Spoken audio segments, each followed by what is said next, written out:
Okay, right. We seem to be live. And everything seems to be good for the time being because Hull City haven't kicked off yet. Hello there and welcome back to the HullCityFanCentral YouTube channel where today we are live with Hull City's watch along. Another Friday night kickoff. Hull City versus Stoke over at the Bet365 Stadium in Staffordshire, Stoke. So it should be a good fixture. I say with some deluded optimism. 8 o'clock is the kickoff time, so we do have 28 minutes until the game kicks off over at the Bet365 Stadium, as I said. So we'll use that time to rack through the Hull City and Stoke lineups for this game and any extra bits of information that we need to know prior to kick-off, as I just get the game up on my television mounted to the wall to my left. Apologies for that. I forgot to mute the television. Hope that we're all good. Hope that we've all had a good Friday. And hopefully Hull City do not ruin that Friday for us. Really bizarre lineup. Hopefully Walter proves me wrong. Certainly it's a bizarre lineup. I put out on Twitter that it's a very attacking lineup. Only one holding midfielder in the likes of Oscar Zambrano. This seems to be the lineup, though, that running off Tim Walter's past, this seems to be the lineup that will aid in his style of play the most, I think. Running off what he did over at Hamburg and how he lined up his team and how his team played over at Hamburg. The players that are in the positions that they're in, certainly to start this game tonight, it seems like that is most likely the parallels there. So hopefully this is the best game of the season, because it certainly should be due to the facts that I've just mentioned. Is it on Sky? It is on Sky, Jordan. We are live on Sky, so we all know what that means. It means we're going to lose, which is lovely. But no, in all honesty, we're not going to lose because we're not. That's all I've got to say on the matter. Right. Let's rack through the lineups for both sides then, heading into this one. So we will start off with the hosts in Stoke City. Stoke City, they put out a starting 11 that seems to be a 4-4-1-1 or maybe a 4-2-3-1 or something of that capacity, judging by the players that they've placed out and what I'm seeing on my second monitor is the thought to be starting formation. So in goal they have Johannesson. Johannesson, of course, we kind of know his name. He was one of the best, if not the best, goalkeeper in the Championship last season for a struggling Rotherham side, and he put out, I think he was averaging 10 saves per match or something like that. So that is absolutely crazy. Stoke picked him up, I believe, before the transfer window opened. That was their first bit of business. They meant business. They haven't really done too much transfer business-wise extra other than that in the window, as they did pick up our head of recruitment, and we picked up their head of recruitment. So we did a swap of head of recruitments, and Johannesson was the first one in before the head of recruitment switch, I believe. Miller not starting is baffling me. Miller not starting is baffling everyone, I think. I think, though, the fact is that I think Tim Walter likes Bellumi. I think he likes what Bellumi provides. I don't think that we saw the best from him in the last game just because he conceded and not conceded, but the first goal was his fault. He pretty much gave the ball away to them, and that was the real head dropper for a young lad. So I think that starting him out maybe is the decision of he's got more to prove. Liam Miller is still on the bench. He could still come on, produce something, half-time, something. We know what he can do. So I wouldn't put too much into it, but it certainly is a baffling situation. Bloomy on the left also confuses me. Yeah. Volta really needs to start giving himself a chance to win by putting out the strongest team we have and get rid of Omer off the wing. Certainly, I said this in my prediction video yesterday, Omer needs to be on the centre, and I think my front will say front four if you're including Omer through the number 10 channel. With I think I had Kamara out on the right. I had Liam Miller on the left. Both of those are the strongest positions probably at the moment for the left and right wing. Up top, Bedia, because we don't really have any other options, and I think Bedia a goal is going to come for him, isn't it? And then Omer through in that number 10 position. It seems that we do have Casey Palmer in the number 10 position, or maybe a split number 10 decision with Marvin and Casey Palmer, with Zambrano sitting deep. But we'll come to that in a minute when we come through into the Hull City lineup. But first of all, we need to go into the Stoke City back line.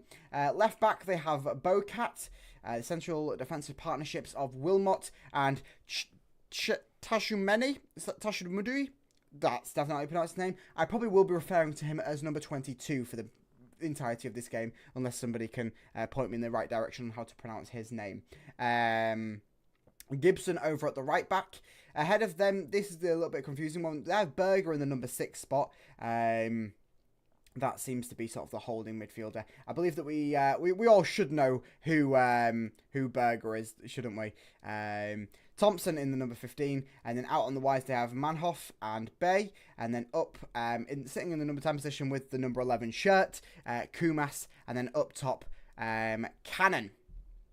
Rushworth needs to come in as well. Panda has done well, okay, but Rushworth will offer more variety and be able to play it short and long and give so much more options defensive to think about. Certainly, on the paper, Rushworth is the better keeper, but you can't take away from Ivor Panda's form. He's had a fantastic start to the season. His average match rating, I believe, is in the top 4 or top 5 goalkeepers in the league, which is certainly nothing to shake a stick at.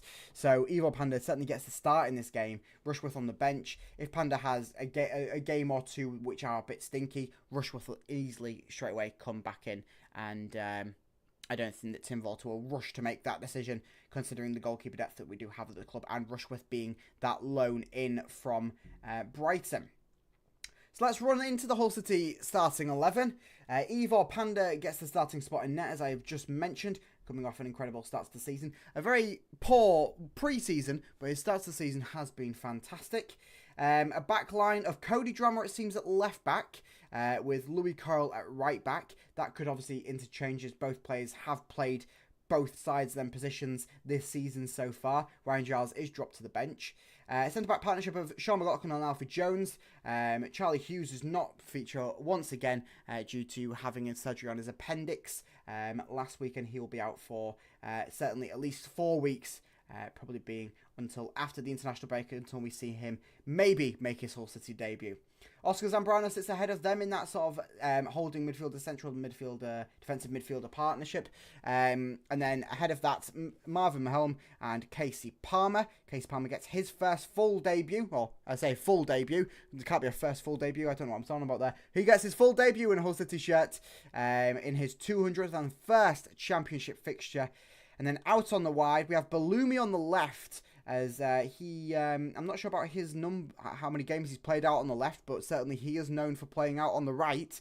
And then Abdushamer, he is out on the right-hand side, certainly known for playing through the centre. So 2 players out on the wide that are theoretically out of position. And then Chris Bedia up top, he is not out of position. Just wish that he would score some goals and certainly get the coverage that he needs to get the goals into the back of the net. Where's Puerta? I'm not sure. Gustavo Puerta is not on the bench and he's not in the starting 11, so we do not know fully on that one whether he is just not feeling fully good or whether it's just because of the amount of depth that we have in the midfield that we can't carry everyone to every game, and Puerta misses out this game and maybe gets a spot in the next one, which I believe is the home game to Cardiff City. I know Volter is trying to prove Balumi's worth starting him, but he needs to do the best for the club and put the best squad out. Certainly at this point in the season, this being the 6th game, and him not recording a win at all for a manager, including pre-season friendlies, Hull City not having a win since April as a club, certainly seems to be an interesting one to go out to the proving point one rather than the proving we need a win. Whether this both does benefit and Balumi has a fantastic game and Hull City get a win, only time will tell. It certainly is a bit of a gamble, but I am all for a gamble, especially with Hull City. Miller's got to be starting. Yeah, it's a shame that Balumi going in to prove a point means Liam Miller misses out in the starting spot for a 2nd game in a row. Last game was due to fitness, playing internationally on the Tuesday before the Friday, and only getting back into the UK on the Thursday. This time, we're not too sure whether it is just because of that point-proving factor with Balumi, or whether it is something a little bit deeper and he's not just fully ready to play a full 90. Thoughts on Joao Pedro? Pedro seems to be a fantastic signing. Apparently, the deal should be done over the weekend, which is fantastic. Another fantastic player to come in. He certainly struggled over the past few seasons over at FanHub and stuff, but certainly seems to be a good signing for Hull City, and certainly won't turn heads, but will certainly make a few people go, "Oh, Pedro's playing for Hull City now. Good on him." So certainly one of them ones. Interesting, Adrian being there tonight. He might have a little meeting with Volta after the game if we lose again. It's possibly. I doubt it though, considering that we are 6 games into the season once this game concludes. I presume that if we do lose this one, there probably will be more and more people saying Volta out, but I doubt it will be Adrian making that decision from this game. It might be given a few more games chance. And we may possibly see, if things don't change, a new manager by the international break in the mid to late October time. If you want to prove Bellumi should start, play him in his natural position instead of forcing both Omer and Bellumi to play out position. So it's a very good point, Peter. Yeah, I don't know, because if you want both of them to play, then you kind of have to take away from elsewhere. You kind of have to have Casey Palmer miss out. Casey Palmer, I think, has done all right in a City shirt. Maybe doesn't deserve the full debut here. Maybe you could have put a Liam Miller out, have Omer through the middle, Liam Miller on the left, Bellumi on the right. Probably that's probably what I would have done if I was going for a similar starting lineup to this. But yeah, interesting. Very nice to note that no one has actually pointed out that Ryan Giles is not starting at left back, I must say. You can certainly feel the consensus on him at the moment with the Hull City shirt weighing heavily on him. Do you think Tim Volta has to international break to get a win, or will he go? Certainly if he doesn't get a win by the international break, with this fixture being against Stoke, arguably this is one where you can pick up a result. But then also with the next fixture against a struggling Cardiff City side, which have only got 1 point this season so far, at home, you kind of need to win that game. That game, I believe, will be the bigger factor on whether Volta stays or goes for the time being. But if he loses this one, loses the next one, or draws this one, or loses the next one, loses this one, draws the next one, some variation of that. If he didn't get a win in the next 2 or 3 games before the international break, yeah, I do think he will possibly go. Training must have been decent this week for the lineup to be as it is. Certainly, I believe the training, from what's going on in training, I think everyone's loving life. From the clips and stuff that we're seeing more footage inside of training over on Hull City socials, and everything seems to be going well. It's just putting that onto the pitch, because obviously, if you're struggling in training, then you're not going to be, as Tim Volta has said about how things are going out. In the games, it's a bit of an interesting one. There's different feels to this game this week. We seem much more positive. Might just be me. Certainly, I feel a bit more positive. But we aren't going up against a side that were in the Premier League last season. We're going up against the Stoke City side, which struggled a bit last season. They seem to be wanting to have a bit of a better season this season, and maybe the few signings that they have made this summer have put that into a good factor. But I certainly seem positive about this one. Of course, our last trip to the Bet365 Stadium was that 3-1 win through a Regan Slater masterclass, I must say. So we will wait and see on that front. We are 15 minutes away from kickoff. And certainly feeling a bit positive. Let me know your score predictions if you are here with us in the live chat. I hope you're all having a lovely Friday. Let me know your score predictions down below. I'm still sticking with my 2-1 win for the Tigers. 2-1 win. Spoke to Louis in traffic on Wednesday. He seems very positive. He certainly must be. He's the captain of a side that are struggling at the moment and haven't recorded a win under their new manager since he took over during before pre-season efforts started. So yeah, let me just quickly run through the benches for both sides, as I don't believe that I did do when I went through the starting lineups. So Stoke City's bench includes Stevens, Rose, Seko, Bonham, Ennis, Sidibe, Tezgul, Dixon and Chibweze. Believe that's how I said it. Of course, you can see this over on the side here. I lovely put it on the little graphic there for you to see the full lineups, and obviously over there. These won't change throughout the game, by the way, so I won't be updating it with the transfer, with not the transfers, the substitutions. But I may do in the future. I haven't fully figured out the situation.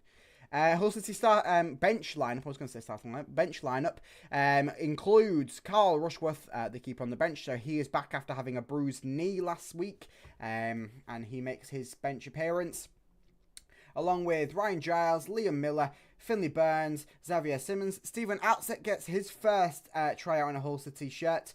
He might not feature, as he doesn't seem to be fully fit, but he's fit enough to make a spot on the bench for this game. Him being the latest signing, of course, could be a new one to come with João Pedro, as we have just said. Of course, there is 3 more players to go through. Regan Slater, Abu Kamara, and Mason Burstow completes out the bench for the Tigers. Seen the clips of the players doing their EAFC cards, and Slater literally saying, "Giles, you can't defend, but your original, alright going forward," was pretty funny. Certainly was pretty funny, considering the fact that he has been a little bit lacklustre to defend. We've been a bit stiffed over this season so far with left backs. I know we are 5 games in, 6 if you include the League Cup, but both Jacob and Giles both having lacklustre times means that we're kind of having to play right back at left back to try and get something going down the left side. 2-0 Stoke, Tom Cannon to bag, I'm afraid. Hopefully not. Nothing but a convincing win will save Mr. Volter's bacon. Certainly need a convincing win. 4-1, Bedia, hat-trick and Miller, and then Cannon for the Potters. I would love a nice tasty 4-1 win with a Bedia hat-trick to really kickstart his season and the Tigers' season. But we will wait and see if that comes to fruition, Lee. I am just going to change, I don't know if I can change the thumbnail whilst I'm live. Can I? I believe so. Because the Stoke City man that I've got on the thumbnail isn't actually in the squad whatsoever. So let me just change that. Let me put Tom Cannon's face on the thumbnail on here. Tom Cannon, a man that we were linked to grab this pre-season, or summer I should say. So it's a fun one that he's now at Stoke playing against us, with getting signed by the man who used to do all the signings for us. In Lee Darnborough. But what is everyone saying about their prediction ahead of this game?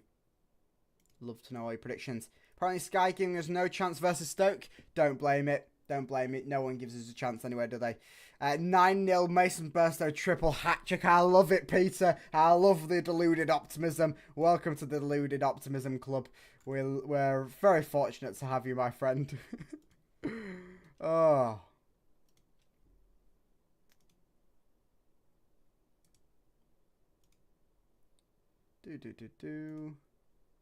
Just creating the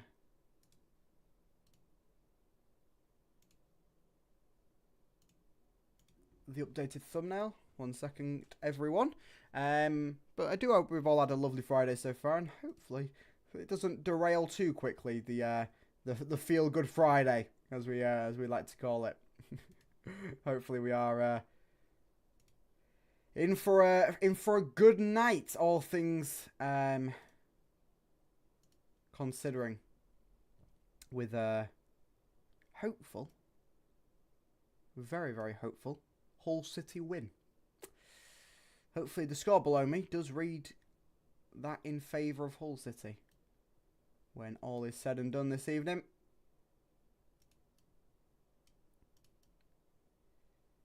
Okie dokie. Alright, I've just quickly thrown together a fresh thumbnail with a player that is actually going to play this game. So don't believe the man that I had on the last thumbnail is in the lineup. Kind of missed a sitter at the Fleetwood game. Yeah, luckily, I was going to say unfortunate, but lucky that you managed to pick up in that Fleetwood game. Penalty shootout win in a 1-1 draw against Fleetwood. Certainly interesting to say that was only on Tuesday night. You now face us on the Friday. Of course, I'm not saying that players won't be fit and everything, because I believe that quite a few of your players that you chucked out aren't in this game. But we can have a quick look at the at that now, just because we've got a little bit of time. We've got 8 minutes before kickoff. Why not have a look at the 2-1 penalty win in the third round of the Carabao Cup? So yeah. Oh, to be fair, you started quite a few of the players that are playing tonight. So Johannesson started in net. That doesn't mean too much. A few of the lads on the bench from the defence started in this game. Dixon, he started. He's on the bench. Rose started. He's on the bench. Stevens started. He's on the bench. Trying to look for players that started that are actually going to be in the starting lineup. Thompson started. He played the full, would it be 120? Yep, he played the full 120 minutes on Tuesday night, and he gets to start tonight. So whether that can mean a positive for us, who knows? Bay, he started. He was subbed off, though, in the... when was he subbed off? He was subbed off at the...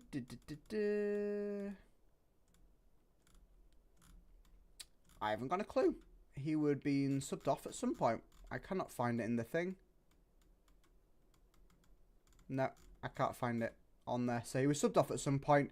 Kumas, who started, he was subbed off. And Manhoff, who's starting today, he was subbed off in that game as well. Bench players that came on that are starting today.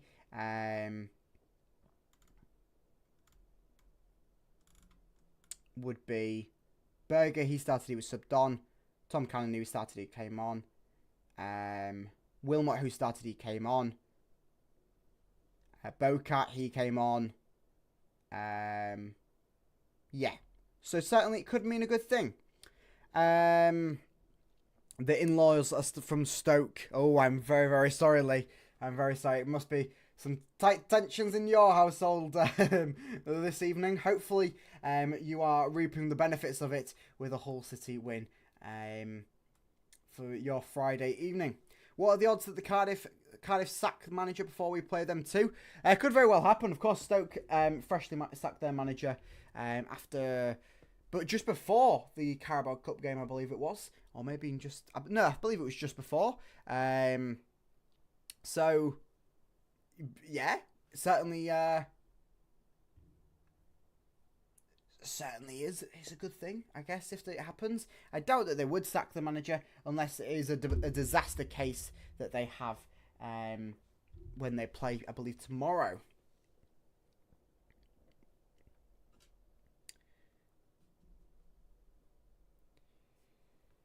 Okay, we are sitting 5 minutes before kickoff over at the Bet365 Stadium. And let's see what... I'm just going to see what everyone's saying over on Twitter. Also, to put out a tweet with Come On You Tigers with Louis Cole Clapham. Of course, I'm going to mention this again. Cody Drammer, he's bald now. If you didn't know, he's bald for some reason, which I'm not entirely sure, but he decided to shave all of his hair off during the international break. So hopefully that means a good thing. But yeah. And how are we all feeling about Casey Palmer making his full debut for the Tigers? Certainly I have been impressed with what I've seen so far from him in a City shirt. And hopefully he doesn't disappoint today. Okay, I've just scrolled a little bit down on Twitter. Sky Sports Football have tweeted out, I just don't see how this is going to work for Hull City. The two analysis have said that they don't really like Tim Walter's style of play. I don't see how it's going to work, which is lovely, I've got to say. But the lad supports Hull. Good on him. That's it. We love it. Another old fan. Well, they do come out under the lights over at the Bet365 Stadium. I say under the lights. There seems to be some sort of light show going on where you can't really see the players walking out onto the pitch. with the cameras nicely closely down there with Stoke's Hungry Hippos mascots. Volta out, is that what you're saying there? I would personally not say Volta out at the moment, but each to their own at this point in the season. I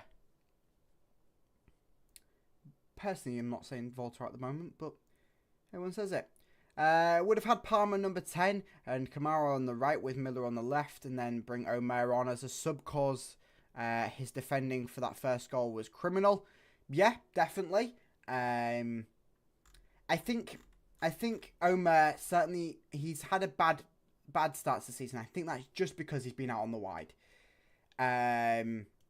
I think that if he'd played these 5 games so far through the centre, we would have seen a very, very different turn of events. But who knows? It's like we were speaking in retrospect here, aren't we?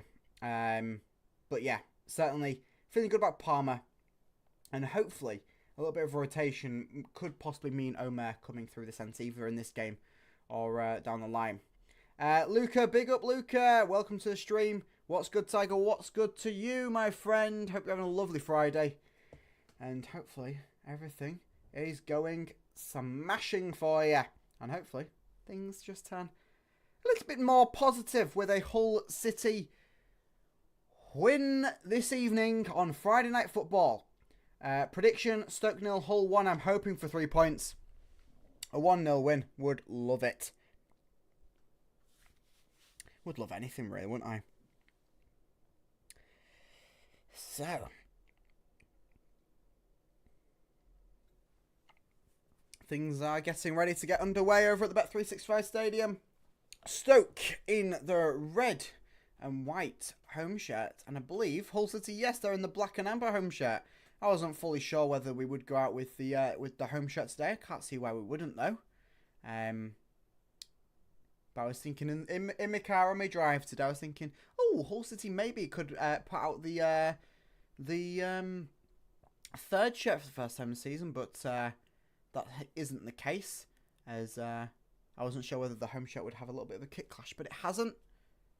Everything seems fine and dandy. And everything is set to get underway. Watching another game over here in the USA. Let's go, Hull. Indeed. Hopefully you're enjoying the stream. Mexico rolls. Hopefully you're having a lovely start to your Friday, I guess. What do you think of the lineup? Lineup certainly seems interesting. I'll have a better gauge on it at half time, whether it is benefiting. It's certainly, as I open up the stream saying, this certainly seems to be the lineup that is most adherent to Tim Volta's style of play that we saw over at Hamburg when he was winning games, averaging 2 goals per game. This seems to be the most similar to that sort of lineup in the style of players, in the style of positions. Of course, we do have a few attacking players out of positions, and a Cody Drama filling in the job at left back. But everything is getting ready to go underway as the ball is placed at the centre circle. And Stoke will kick us underway. Stoke on the left-hand side, they're kicking from left to right. Hull on my right-hand side, kicking from right to left. And Stoke get us underway. 3 p.m. here and I'm doing well. Oh, so it's a 3 p.m. kickoff for you, at least. It's an 8 p.m. kickoff over here. Hopefully, though, that this brings a good start to your Friday afternoon. And then you have a good Friday evening. But it could be disaster early on for Hull City. Oh, Lord. Nearly gave out an easy one there with Bay. Really poor defending from City. Cody Drama just gets caught in 2 minds by getting closed down by 2 people. And then Stoke quickly bounded away with the ball. And with it being quite deep for Hull City, quite high for Stoke already, they have a quick chance to convert one. And Bay, his shot is just wide and goes behind for a Hull City goal kick. But everything seems to be a little bit shaky defensively at the moment for City. There's another little rumble in the back parts for City. But we do get the ball through Panda, and it is in a comfortable possession with Cody Drama. Casey Palmer links up with Drama now. Drama again links up with Abdushamir. Abdushamir is on this left-hand side, so maybe could be an Omer on the left and a Balumi on the right, with the opportunity of a Palmer and Omer to switch and change positions, as Palmer is sticking very heavily to this left-hand side so far this game. As he gets one and he feeds it through to Chris Bedia. The offside flag just does say down, but Bedia doesn't manage to get the ball. Omer has it now on this left-hand side, trying to dribble past a few of his men. Gets it to Casey Palmer. Casey Palmer will dribble it inside. He goes for a crossfield ball to Balumi, who is out on this right-hand side. Balumi just takes it. He invites his man out a little bit and plays the easy ball to Louis Coyle. Louis Coyle feeds one in to try and get into the box. It ends up with Casey Palmer at the end of a Stoke header away. And Drama's effort looping back towards Balumi. And Balumi doesn't have the strength. And the ball maybe had a little bit too much on it for the young Algerian winger to get it. So it's a bit of a turbulent first 2 minutes for Hull City. Action nearly at both ends for us. With Stoke getting us underway once again with the goal kick here. Bedia quickly to pressure that one down and gets the ball away. Unfortunately, it doesn't fall to any other Hull City players' feet, and Stoke are working well on the counter-attack here. I'll come to our comments in a second as Hull City headed away by Alfie Jones, and Louis Cole picks up on the right-back position. And he plays it infield towards Zambrano. Zambrano, he'll just use Louis Cole again. There's a 3-on-3 situation for City here. They do work it out quite nicely with Ivor Pandey in the highlighted green or neon green in the goalkeeper strip. And Drama works it nicely to Abdushamir up this left flank. Left flanking, he's running. He has Casey Palmer to his left. He uses him. Palmer uses once again to Omer. Omer trying to whip one in, and that is blocked by Stoke and out for a Hull City throw-in. Nearly conceded within the first 30 seconds. What the... Definitely WTF, Coxey. We already look shaky at defence, and it's only a few minutes played. Yes, we do. Whether this is what we are going to expect with going for a bit more of an attacking lineup and going to probably look a little bit more shaky in defence, or whether it's just a case of we just need to settle into this game. Hopefully, it's a mixture of the positives of both, with 3.5 minutes gone here for City, and the ball is just comfortably in the defence with no real avid pressure from Stoke. I say that, and they do just now put on the pressure to Marvin Mahelm as he gives it away, and Bays with the ball now. Stoke City working with the ball here. I apologise, I might not be able to say who they are because the numbers on the back of Stoke City's shirts are in a black, and it makes it a little bit hard to read from the faraway camera angle, although I will try my best to say which Stoke player has it. At the moment, I do know Johannesson has it as he is the goalkeeper, but I can only presume on some of the other players as I can see their shirt numbers very, very vividly. Casey Palmer now, he's doing a tracking down job in midfield to work back for the ball for City, and he just gives the foul away. Maybe a little bit too much on it. I believe he got the ball away from the Stoke man, but the referee's having absolutely none of it, and he gives the foul straight away there. Yeah, I don't think he did get the ball. Actually, looking from the second angle, Casey Palmer with an early foul to stop that counter-attack pressure from Stoke. And they have a free kick very, very centrally, almost as central as you can get it, inside of both the half and the pitch, as they try and get a quick free kick going, but the referee wasn't ready, and so they will have to go again. As Berger gets Stoke underway here for this free kick off the Casey Palmer foul. Inviting a bit of pressure from Bedia now, though, Stoke are, as they try and work it away from him. Seems like they're looking to invite the pressure from the number 9 from City, both outfield players and also goalkeeper-wise. Maybe looking for the foul that could be given off a very big and strong man in the likes of Bedia. But obviously, that is a risky play for Stoke, and it could come off in Hull City's favour at some points in this game, as Stoke have worked the ball quite nicely down that right-hand side, but Drama pulling his defensive duties, and his ball headers more come into a bit more of a buzz cut, with the hair obviously growing back since shaving it off, and it looked a little bit more shiny last Friday. Lol, ref wasn't having that. Ref was certainly not having that. It looked like somebody had just gone to him. You can't give anything away in this game. You can't give anything away from this game. And he's just gone, nope, Casey Palmer, off your shot. I'm not having any of your nitter natter twatter tatter. As Stoke work it back towards Johannesson with the pressure coming out from City. Must say, some nice pressure coming out from Bedia so far in this game. Hopefully it does benefit, as I have said a few moments ago. So playing a bit of a choppy ball, Abdushamir picks up the ball for City. No one really going in for the seconds, and it more looked like Tom Cannon was going to pick it up for Stoke. But Drama got there in the end, and Stoke have worked away the possession away from Palmer now. And it's number 11. He just tries, Kumas, who tries to just work it past Cody Drama again. Drama, his defensive duties work well, and Hull City get a deflected ball out. So do get the throw in on this near hand touchline. Pretty deep though in the City half, so they try and work one out. A nice little tricky play there from Abdushamir. It doesn't fully work out as his flick ball didn't end up going to Casey Palmer, but Hull City do have possession once again from the misguided pass from Stoke as they work the ball through the defensive line, trying to work it out over to this right hand side now through Alfie Jones and Louis Coyle. Louis Coyle with the ball, just pointing to try and move a few players, and he gets back to Panda as Stoke have set themselves up back nicely to thwart any sort of real pressure coming through that right hand side. Abdushamir to Cody Drama now. Drama over towards Sean McLaughlin. McLaughlin across to Jones. And Jones, instead of playing the trifecta, he tries a ball up on the right-hand side to Balumi. Balumi did not read it whatsoever. And Jones's ball, very, very ambitious and very, very out of the path.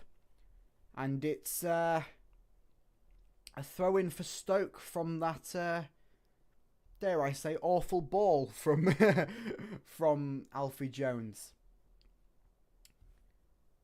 And just a bit of an unnecessary foul there from, I believe, Balumi. As Stoke have a free kick inside of their own half. They'll chop it a little bit high. It does find Jones in this one. His touch finds the feet of McLaughlin. McLaughlin playing one through the path. It finds Abdushamir. Abdushamir with a bit of space on his left-hand side. He's getting closed down very, very quickly by number 22. I can't say his name. Number 22 for Stoke. Oh, Louis Cole going in there, risking his life. And City nearly benefit from it with Balumi. But Louis Carl just wanted to check up on him on this one, as the number 22 is chopping ball away. But Bedia goes in for it. Bay tries and then gets the ball to really get a counter-attack going for Stoke. And Louis Carl goes diving in for the header. I believe that either the boot of Bay met his face or what have you. But Mohamed Balumi, he gets the ball at the end of the header from Louis Carl. And his effort just narrowly high and wide. But that could have been an opening goal there for City. But now Stoke are working themselves on the counter. A misguided header, or a header that sort of was a glancing one from Hull City, helping Stoke in the counter, and it's a ball. Ooh. And that one has just gone low and wide from Kumas. Kumas creating a few bits of problems here. Bay and Kumas, their partnership is looking a little bit threatening for Stoke up top. In the opening moments of this game, and that one didn't trouble Panda too much. He didn't have to make the dive for it, but it did end up going out for a Hull City goal kick, as the Stoke City manager is shouting out his orders. And Louis Carl has the ball. He's chasing it over towards his left-hand side with Sean McLaughlin, Cody Drama, and Louis Carl just not getting on that pass quite enough, and Stoke pick up possession very easily once again. Their shot is low and wide. I'm not sure if that one took a deflection or not. I think it might have done, actually. Yeah, it took a deflection, so it will be a corner. In the first corner of the game for Stoke City, it will be Bay to take the corner for Stoke on the far-hand side. Corners taken, as the stat popped up, in the Championship since March 2024. They've taken 62 corners and haven't scored from any of them. So if we are to give corners away to anyone, probably it is the best side to do it so. As the ball comes into the box, meets the head of Louis Carl after a few men go down. And the ref does blow for a Hull City free kick. I believe Oscar Zambrano, who was the man who went down, After, oh yeah, he just got an elbow to the face there from number 23, Gibson. And I don't know how the ref didn't see that. Gibson came running in with his elbow out there and just barged it straight into the face of Oscar Zambrano, which him going down to the floor led to Jones falling down, which meant that Louis Carl got the header away. No yellow card, no warning whatsoever. I mean, that could have broken the nose of Oscar Zambrano as he went down in a little bit of pain. And Oscar Zambrano is he's not a weak individual. So an interesting one there. And funny how the ref didn't see that. Dan Coyle playing with some heart. At least we need that. Certainly does. I must say, Coyle puts his heart on his life on the line for the team every time he puts on a City shirt, it seems. With last season, I think he broke his face twice. Crazy how we're already into match day 6 of the Championship. Certainly is crazy. Things will start getting kicked underway after we do have the next international break gets out of the way, as the lead up to Christmas, where we have pretty much games every other day. Oh! And Abdur Shamer nearly snuck one for City as he was chasing down the ball going back to Johannesson, and he was able to quickly get away from his feet. I mean, it's mere inches that Abdur Shamer had to run to get that ball into the back of the net. Unfortunate to not happen, but the long ball away from Stoke has ended up in City's defence, and so they'll take a moment to regather before charging forwards through Sean McLaughlin and Cody Drammer.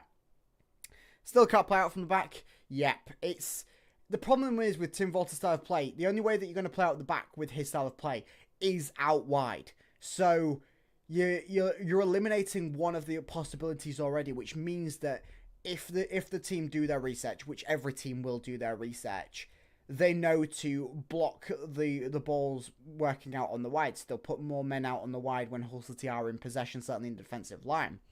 Which means that, and Hull City don't play through the middle under Tim Walter. Oscar Zambrano, he barely gets a touch moving forwards with the ball, which is probably one of the reasons why Jean-Michel Seri was so happy to leave, and why Hull City was so happy to let him, because he wouldn't get too much of the ball in that central offensive midfielder time. And that's probably one of the reasons why, in this game, Tim Walter's gone certainly to a one holding midfielder for the club, as Stoke just have the ball and they're just passing it between themselves as if the game hasn't even kicked underway there, with no real pressure down from City. Bedia was down on the deck after claiming for a free kick. Raf wasn't having any of it. Referees seeming to not really like either Bedia or Casey Palmer in this game so far. Agree, Coxie. I've never been so nervous watching a team out of the back. Certainly is. It's a squeaky bum time when Hull City play out from the back, and they are doing so now through Panda Drama.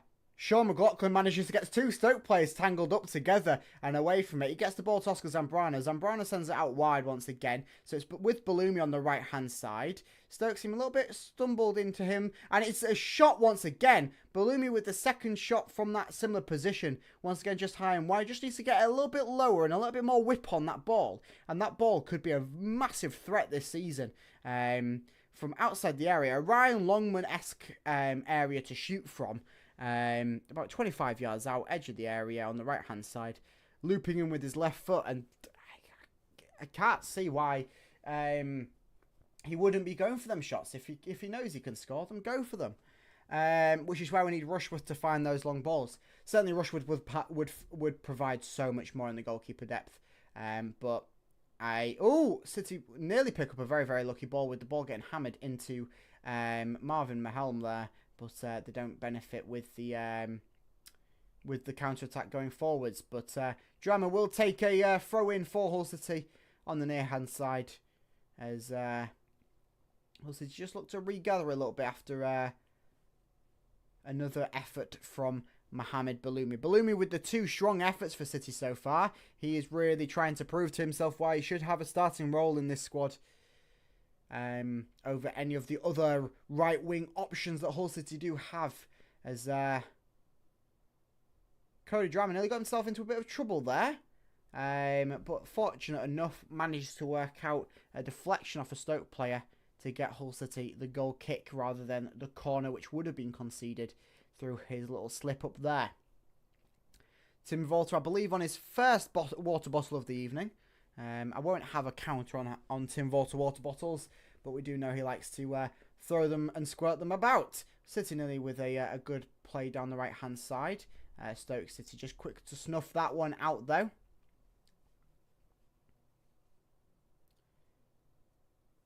Errors leading to shots faced most this season is Hull with 5. We are tied with Swansea for 5, but yeah, a lot of errors have happened so far this season, which we need to get rid of, basically. Not basically, we do. We do, full stop, don't we? Ball is back with Ivo Panda. I must say, it's a very, very bright goalkeeper kit, that. I believe it might be the first time Hull City are wearing it, or certainly first time under the lights.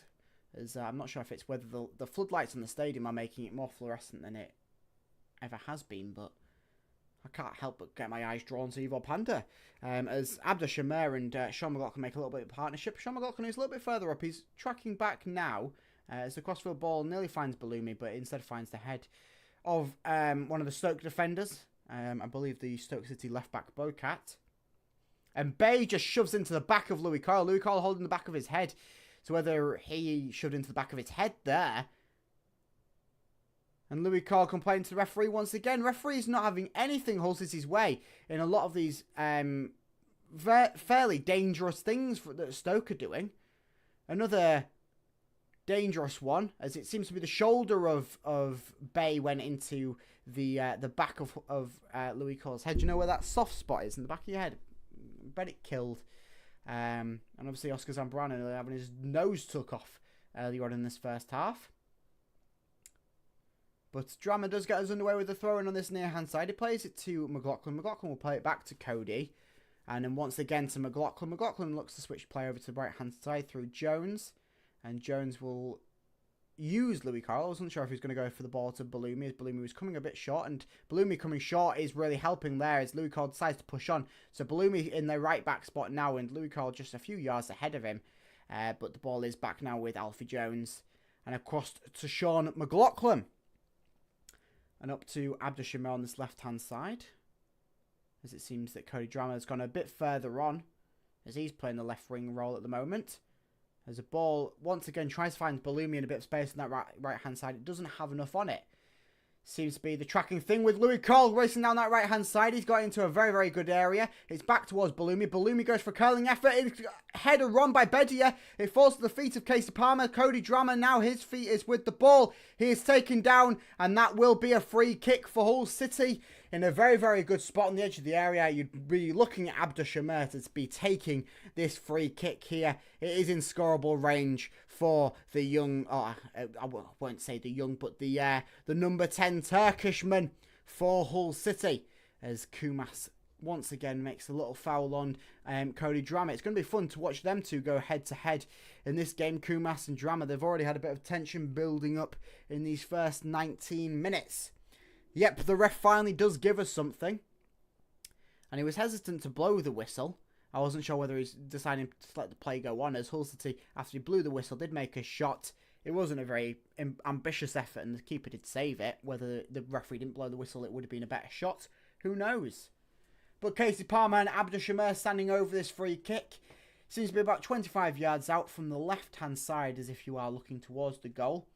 Pretty much in the opposite position from where both of Balumi's shots have come from in this first half for City. I believe that it will be Abda Shamir to take the shot from this free kick. It's Casey Palmer instead. And he just curls it over the wall and also over the goal for City. Yeah, it wasn't going to be. Jansen's quick to charge out there. I'm not sure why. But Casey Palmer, in his full debut for the Tigers, goes for the free kick. I'm unsure why Abda Shamir didn't go for that free kick, considering the free kick that he did score in the pre-season friendly against Fiorentina, which was a lovely free kick, I must say, from a pretty similar position, if not the exact same position. So, interesting there.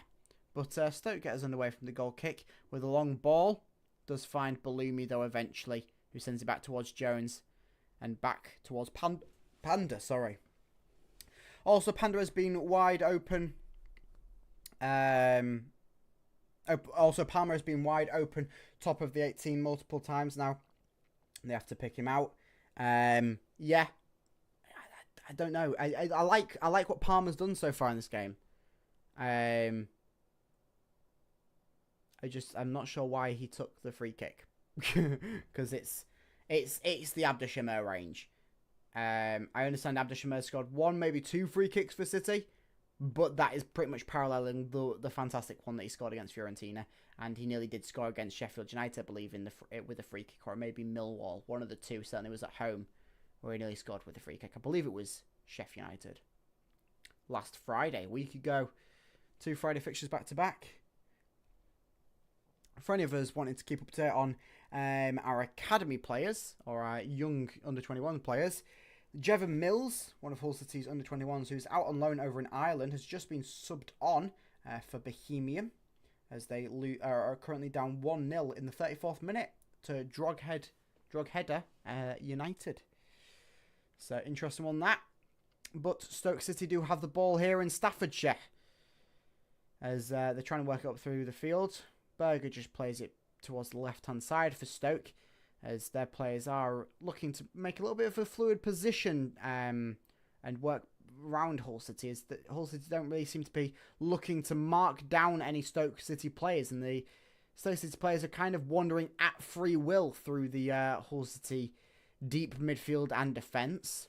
But as Hull City pick up the ball, Stoke are quickly rushing back to their positions as a foul is given away on Marvin Mahelm, as the Stoke City captain fouled Marvin. He says he knows all about the foul. That being Gibson. Gibson, the man who obviously took off Oscar Zambrano's nose. So, 2 fouls for him so far in this game. 22 minutes in, nearly 23 minutes in, and Cody Drammer has the ball on the left-hand side for City. Instead of going forwards, he decides to turn and go back towards McLaughlin, who goes back towards Pando, with Stoke pressuring out very quickly onto the balls from City, with Jones getting tackled and Cannon send the ball out, so Hull City have a throw-in option here on the far-hand side. Tom Cannon, the Leicester City man who's on loan, I believe, at Stoke City, and was looking to make a switch to Hull City before that fell through in the summer transfer a few days before deadline, I should say. Would have been a welcome addition, although, judging by what Stoke fans are saying so far, after missing a sitter in the League Cup, which meant that you had to go to penalties to win it on Tuesday evening. But Sean McLaughlin has it now. Well, 20 minutes in and already looks like we're going to struggle to get a shot on target. Certainly seems to be the case. I like what Balloumi's done.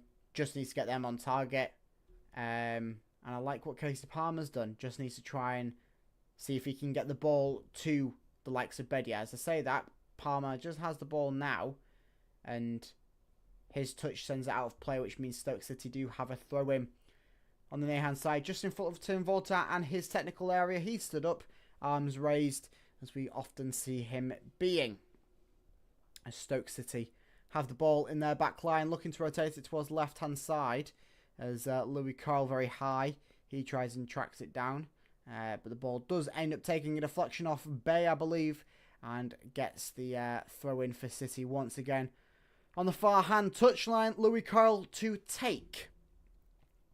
How are we feeling 25 minutes in, Tigers fans? 0-0, which that has some positives with it, but once again, it is 0-0, means we haven't scored. Stat popped up here. Marvin Mahelm and Chris Bedia with the fewest touches in the match. 3 for Marvin and 2 for Chris Bedia. And that's been the big factor this season for City so far. Our strikers haven't had the ball. 2 touches in 25 minutes for your striker in this sort of system, in this sort of way that City are going to play. That's not good enough, is it? Need to get more of the balls into Bedia in more creative avenues, otherwise they're just going to get snuffed out, as we saw time and time again in the Sheffield United game. And Abdeshemer goes up for a header. His elbow just meets the back of Stoke man's head and gets the foul for it. I mean, that is pretty much parallels from what we've seen Stoke players do on Hull City players, and not have a foul given. So this referee is going to be an absolute joy and a pleasure to watch in this game, isn't he? Maybe try some long balls to get to Bedia, try use his strength to win the ball rather than his pace. Yeah. But who are you getting long balls from? Because Jones's long balls have looked a little bit dire in this game so far. Maybe Louis Coyle. We haven't seen him try a long ball in this game, but his long balls have been known to cause problems for opposition in the past. But I wouldn't maybe trust Panda to try a long ball at the moment. With Stoke countering on here with Kumas once again against Drama. Kumas wins the battle that time as a ball into the box, and Pando is quite far out. Not quite far out, but the ball does just end up getting to him. A little bit of a mix-up between him and Alfie Jones, but Ivor Panda does end up with the ball in his hands. So Louis Cole sends it towards Alfie Jones. He passes it across to Sean McLaughlin. McLaughlin, who is centre-back play, seems a bit more secure. And he goes for a long ball towards Bedia. Doesn't have enough on it to beat the first man that were pretty much man-marking Bedia. So it doesn't end up there. But it does end up with Abdushamir. Gets it to Palmer. Palmer to Zambrano to McLaughlin to Drama to Palmer. Palmer with a few options sends it back towards McLaughlin, who sends it back towards Palmer, who sends it back towards McLaughlin, who then gets a rotation over towards Alfie Jones, who sends it up towards Balumi on the ground up the right hand side. He cuts it in more towards Bedia. Bedia with making a few unnecessarily feet in to try and get the ball, and players go down. Referee holds up the number 2, and yeah, it was 2 fouls there from Bedia in quick succession, which meant it a very easy case for the referee to blow the whistle for the foul and the free kick for Stoke inside of their own penalty area. Bedia, if he didn't foul it, he would have had a very, very good chance to try and convert one with one of his many, many touches that he has in a game. But Hull City with the ball in their back line right now. Alfie Jones over to Louis Kyle. Louis Kyle up towards Balumi. Balumi with the ball now. He's looking to maybe cut in. He has 2 players on him, so he goes to Louis Cole for the easy ball. Louis Cole into the box, and it goes. Ooh! It nearly met the head of Bedia, but then it instead looked like it was maybe going to nestle into the far corner by all Louis Cole's lonesome self, as it missed the head of Bedia, the defender, and also Johannesson didn't have a good read on it whatsoever. If it had a little bit more whip on it, that would have nestled into the far corner. Of course, if Bedia had a better read on it and got in front of his man a little bit quicker, that would have met the back of the net as well, with a Bedia header to mean Bedia's first of the season. If Louis Cole scored that effort, it would have been his second of the season, making him the outright top goal scorer for the club this championship season, where he's currently tied with a man who doesn't even play for the club anymore, with the only 2 goals for the season in the league coming through Oscar Estepinian and Louis Cole with his fantastic effort against Plymouth Argyle, as Stoke have a really good chance there. And once again, it's a man who's making quite a few problems for City in Manhoff through the central avenue. His Bay partners up with him. Manhoff comes through the centre. He gets past Drama, gets past McLaughlin, shoots and forces Panda to make a fantastic save down to his right-hand side, and it goes out for a Stoke corner. Once again on that far-hand side, whipping in. Oh, and it's one of the rare Stoke City corners. Stoke City's first corner goal since March of this year. Their first one in 64 attempts, I believe. And it's Wilmot to header it home. He finds the space and he powers one into the back of the net from City. I was saying a few moments ago how I would have loved us to give away as many corners as possible to Stoke, because they haven't really scored. But Stoke charging in, it meets the head of number 16, Wilmot, and no one in Hull City have any good read on that. It seems like no one really wanted to defend that one either. Sean McLaughlin throwing his hands up in the air, as he maybe was the best one to have a good read on it. Bedia there at the front post as well. Panda, the ball had too much power on it for Panda to get a good read on it. And Stoke City's technical area celebrate like they've just won the World Cup with their opening goal in this game, 30 minutes in, and Wilmot goes over to Bay to go and celebrate, and Wilmot's first goal since September of 2023, and it's 1-0 Stoke. I certainly did jinx, as I'm very, very sorry, Tigers fans. I will take that one on the head rather than the players, because I know that they won't take any accountability for their actions. Well, that's an annoying start to the game. 29 minutes and 27 seconds was the time of the Stoke City goal. Oh, Lord. And they have possession gained once again after a dispossess from Louis Coyle. Dear, oh, dear. Cox is saying Volta out. That is a very, very disappointing one to concede. And certainly does put a good case in the argument of Volta out. I'm personally Volta in, though. But this game could spell disaster for my own thoughts about our German manager.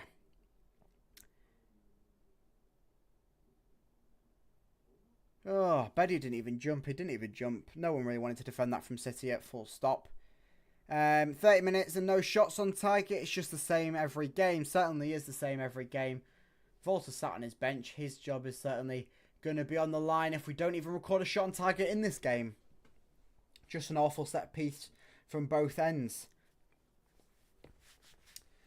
Oh, Lord. McLaughlin now with the ball. Plays out wide to Bedia. Sorry, Drama, not Bedia. Drama trying to get past his man on the left-hand side.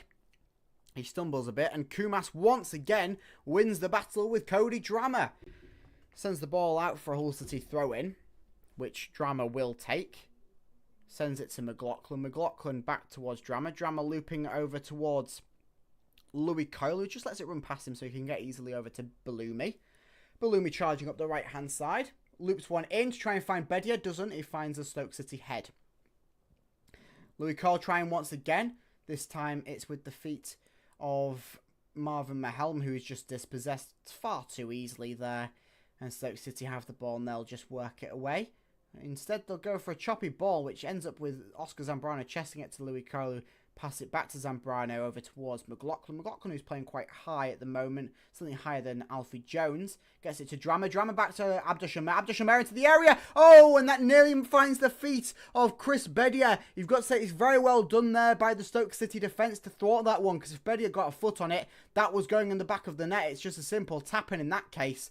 But Stoke City do very well to clear the ball away there. Let me just try and see who it was that cleared the ball away to get them the rightful praise. Abdushamer's ball in. And it's number 23, I believe, Gibson, their captain, to get the ball away.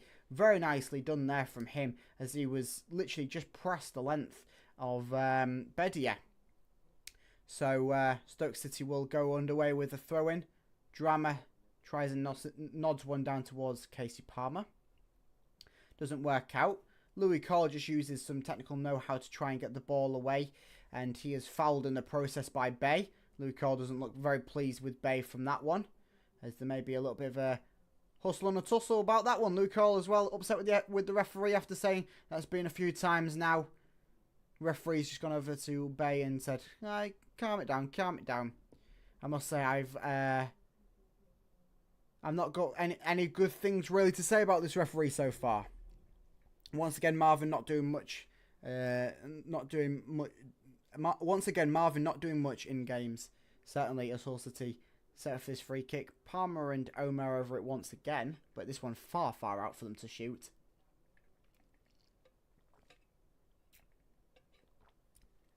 Maybe it is time to rest Marvin for a game. There's the curling effort in. Tries and finds Alfie Jones at the back area of the box. That was far too much on it from the free kick effort. And then poorly ran in from the City players to try and get something from that free kick. As they just show the highlight from the goal once again.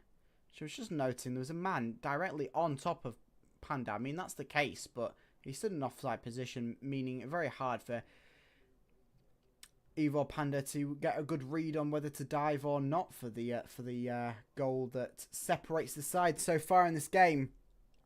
Yes, we are already 1-0 down. It wouldn't be a Hull City game if we weren't 1-0 down. We haven't led a championship. We haven't led a football game this season. In all competitions, we've either been drawing or we've had to come from behind to settle for the draw. So no leading situation for City as Drama charges forward. His ball in towards Palmer. Palmer rotates with the ball. I don't know if anyone didn't shout man on, but there was a man coming through the back of him, and so he quickly picked up the ball. But once again, City worked to get the possession again with Abda Shamir playing it towards Oscar Zambrano. And Zambrano out towards Drama. Drama to Palmer. Palmer and Abda Shamir play a cheeky 1-2. And then once again to Abda Shamir, finds himself in quite a bit of space on the left-hand side. Goes in towards the area. Once again, before it can find Bedia, it's chopped away by Stoke City. Palmer's floored to the floor. Referee says nothing about it because he hates Casey Palmer. And Louis Coyle with the ball at his feet has a little bit of time, evaluates his situation and decides the best thing to do is to go back towards Alfie Jones. Hope we come back? Certainly hope so. When are we actually going to win a football match? Hopefully at some point. We haven't seen Hull City win since April 2024. It means 5 months without a City win, with Cody Drama just not doing the right thing there. Gets unlucky with the ball bouncing off him. But seems to be in a little bit of the wrong position at the wrong time there. And Stoke City have a goal kick from the ball boinded off him. Drama really active down the left, loving it. Certainly loving it. He's providing a lot more than Ryan Giles.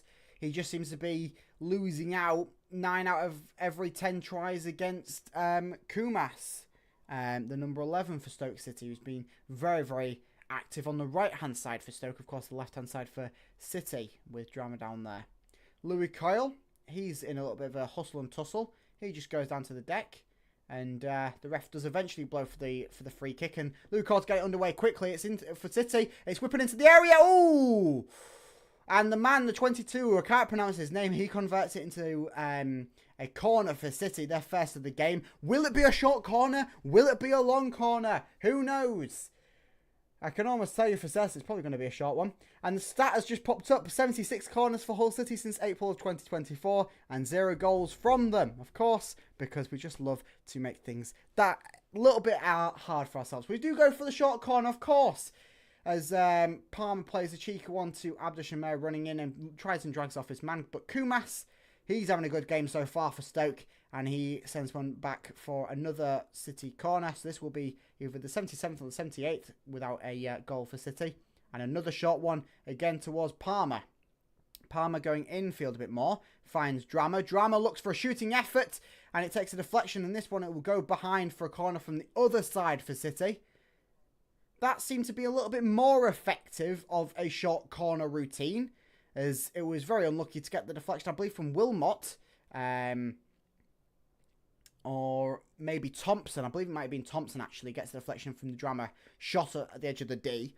But if he wasn't there, and maybe a little bit more of a better shot from Drama, and that could have found the back of the net. Hull City go for the long corner this time. I mean, I say a long corner. It finds Louis Coyle at the front post. He can't do anything with it because it's right at his feet and just bounds off him to go behind for the Stoke City goal kick. 39 minutes gone. 1-0 Stoke. And it may look as if we are going to go into half-time in 6 minutes' time with the lead in the favour of Stoke City. I say this with 6 minutes plus additional time, and you kind of say that with a bit of confidence because they don't look like Hull City going to have anything going for them. But Stoke City work themselves nicely with a counter-attack, with Manhoff working it to Kumas. Kumas against Drama now. Who will win this battle? Kumas kind of does. Who plays it to Manhoff, who goes for a shot. Deflected back towards number 22. I can't pronounce his name. Marvin ends up with it after a deflection off another Stoke City player. He plays it to Zambrano. Zambrano to Louis Coyle. And the counter-attack just seems to be going far too slow for City to really benefit from it. So they'll instead look for a different avenue through the left-hand side with Cody Drama. Drama to Abdush, back to Drama. Drama infield towards Jones, who's just sitting on the halfway line. He plays one up on the ground towards Balumi. Balumi, can he make something happen on this right-hand side? He cuts back, goes towards Louis Coyle. Louis Coyle, one into the box. Not good enough of a ball towards Bedia with 3 men on him. And that one's back away. Finds the feet of Louis Coyle, as Stoke really don't want to be chasing down them second balls, it seems, in this game. As Hull City have the possession, as it's been such a case for them, not only in this game, but this season so far. We have the ball, but we have absolutely nothing to show for it. Sean McLaughlin with the ball. And what's he going to do? Oh, I thought he was going to pass it to Alfie Jones, but instead of passing it to an Abda Shamir sitting quite deep. He goes to Casey Palmer. Casey Palmer back to Abda Shamir. I'm liking that partnership. Abda Shamir's ball into the box.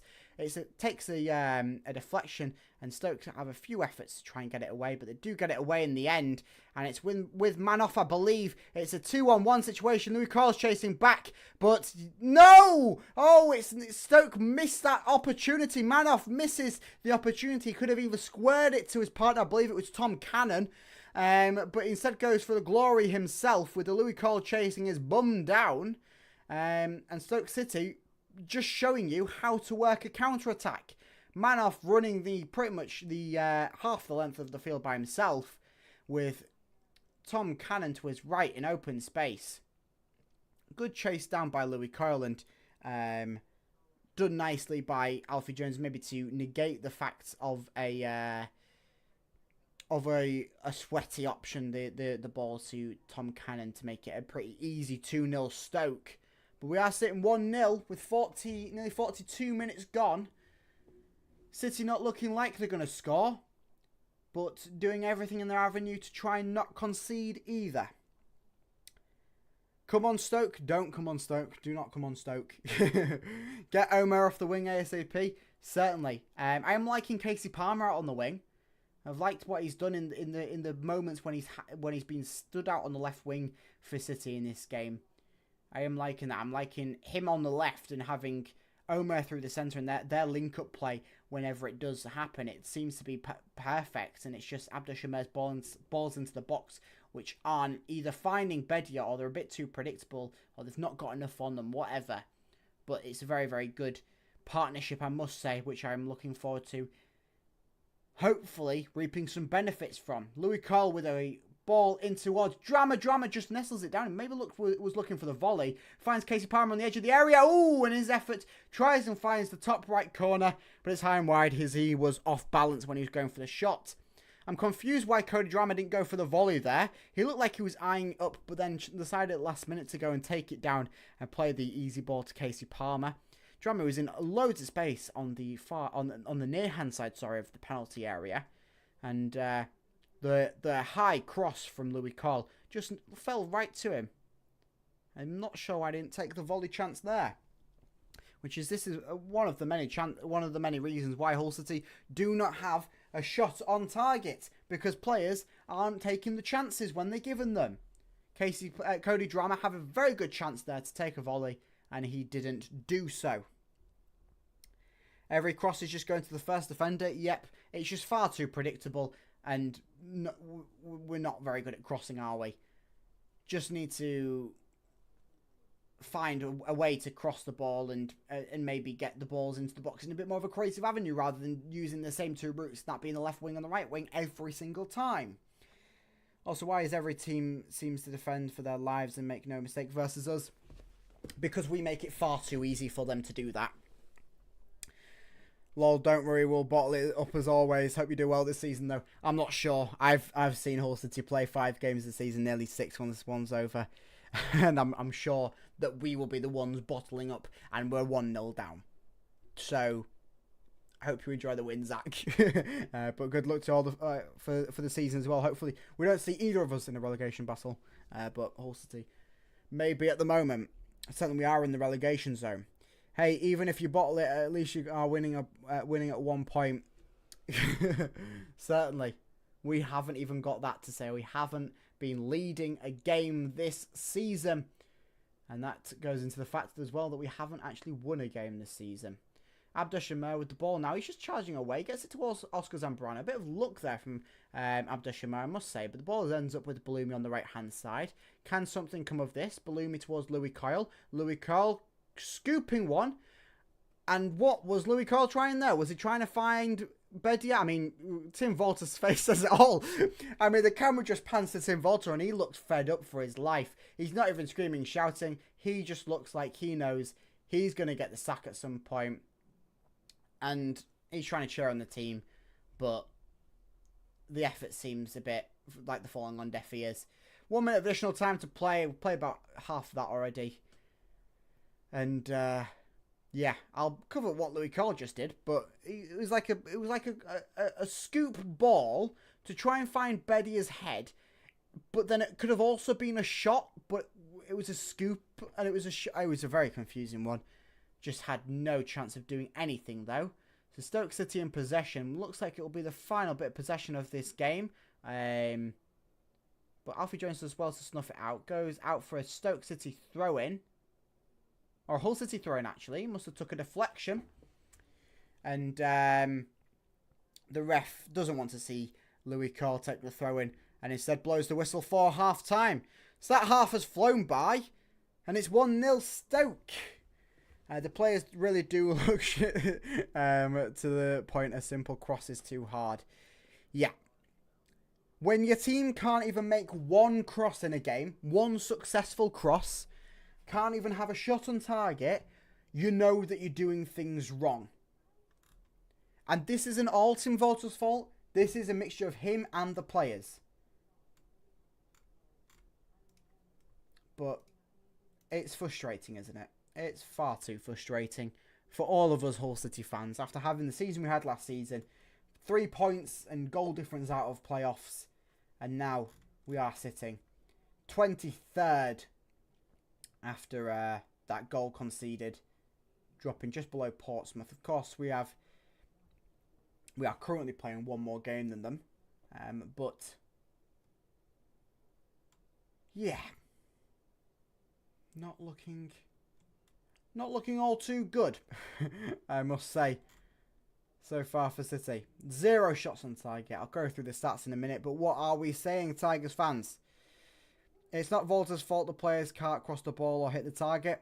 Certainly not, but I presume that his style of play doesn't help the fact. So it's a mixture of both.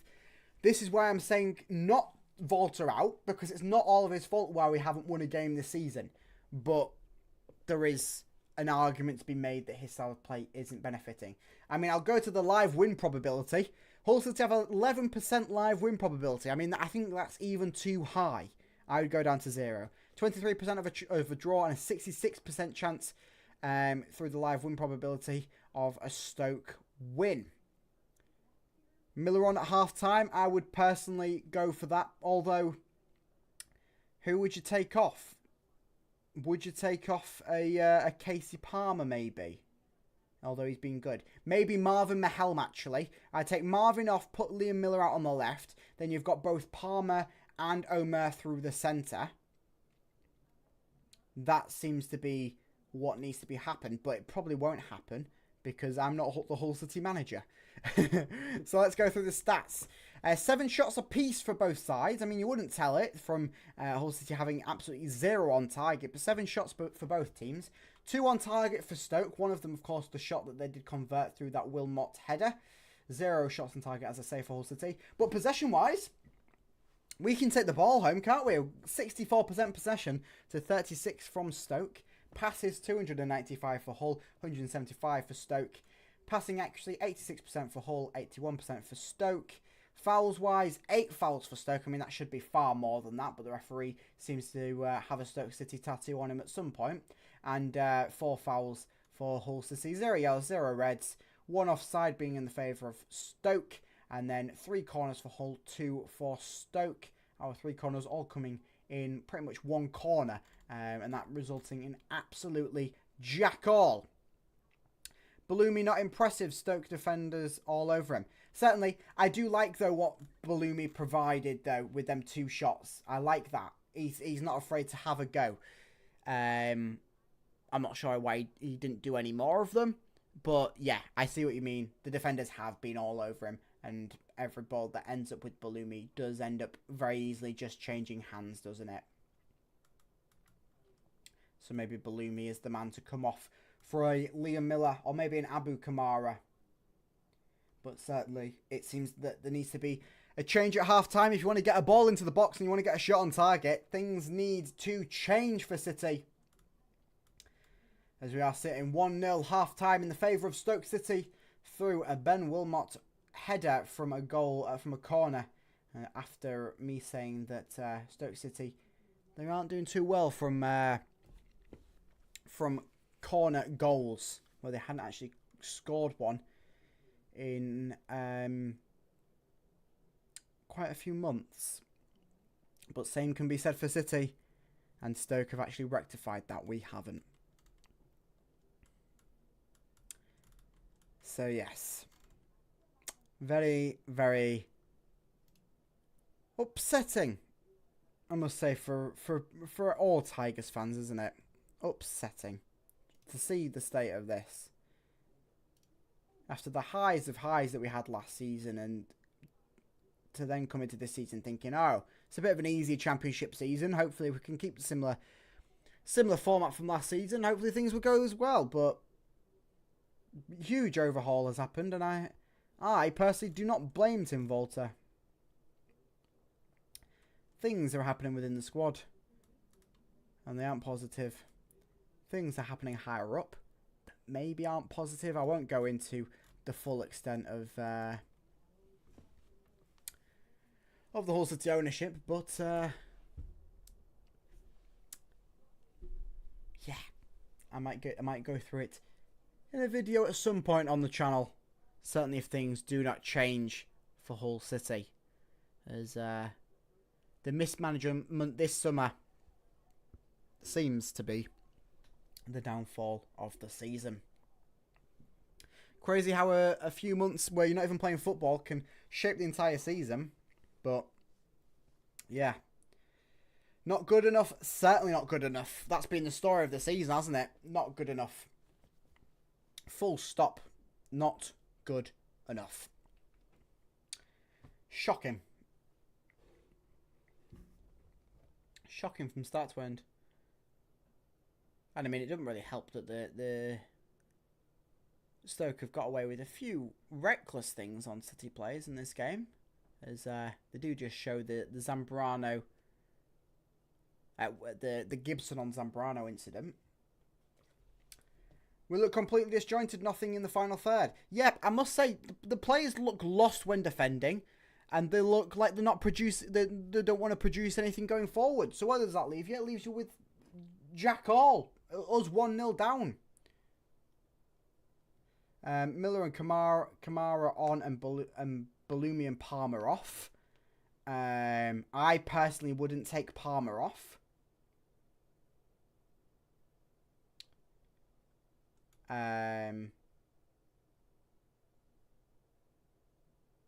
Just because I like what he's done. I think he's been one of the more... Him and Cody Drama have been two positive forces going forwards. And I personally would, for points in that first half, was wanting Casey Palmer to have the start on to go out on the left and force Omer through the centre. I liked Palmer. Yeah, I've got to say I liked Palmer. I personally wouldn't say take him off.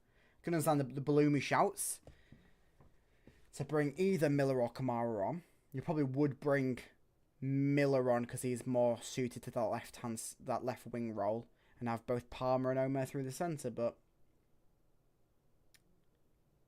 we'll see. Oh, sorry. No, you want a Kamara on if you can have someone on the right to take the Bloomy job. But yes, Marvin has no business playing at 10. Certainly doesn't. He's been... I liked what Marvin was in the first game or two that he played for City. I was really impressed and I really liked what he had, but since then he's done absolutely nothing. He's not getting himself involved whatsoever. He had, I think, 30 minutes into this game or something, or 20 minutes, 25 minutes into the game, he had one more touch than Chris Bedia. Bedia had 2. Marvin had 3 touches. That is not good enough from your man who's kind of playing a number 10 position. Lackluster, massively lackluster. But Marvin, certainly, I do not want to see him start the next game, because he's been very, very underwhelming and everything. Hello, Tab. Welcome to the stream. Hopefully you're having a lovely day. As lovely as it can be with the score. The score beneath me. So yeah. Fun. Loving life, I must say. Let's see what the reaction is over on Hull City Twitter.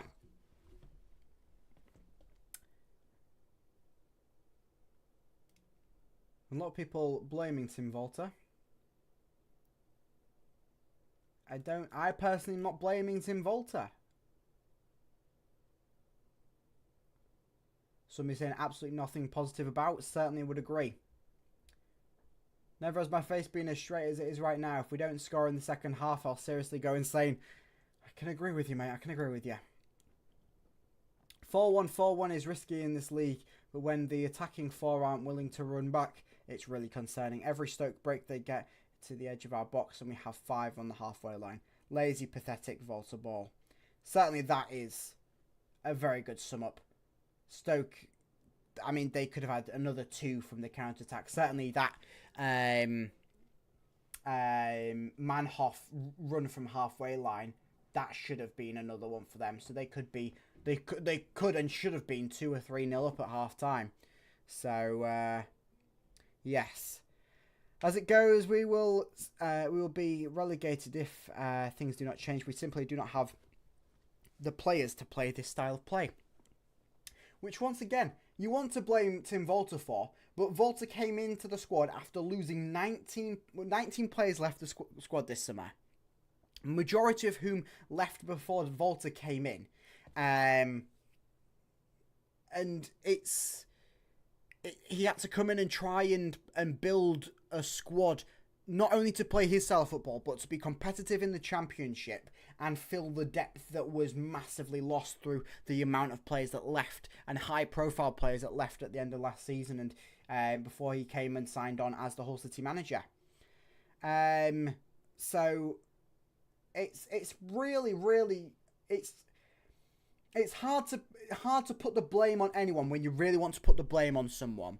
That's why people are putting the blame on Volta and everything. But you can't fully blame Volta.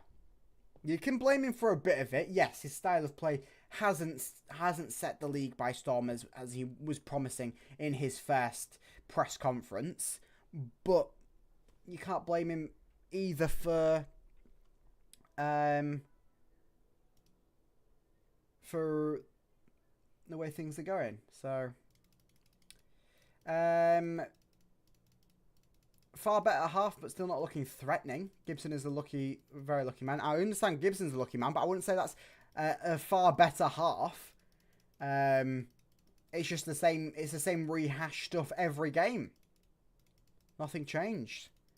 We have a good squad, just not the best players in their best position. We really need some management. Yeah, we have a few good players, but we have a lot of players who you want to say are good, but they're a lot unproven. A lot of them, we've signed players that have either come to us because they failed at another club, or because they've been failing for a few years, or they're young and unproven.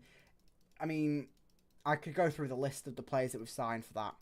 It's not all Volta, but the lack of improvement is not helping his cause. Yes, certainly. He's not helping himself, I must say. And that's why I felt bad for him when the camera panned to him after the disastrous Louis Cole shot, loopy ball, whatever it was.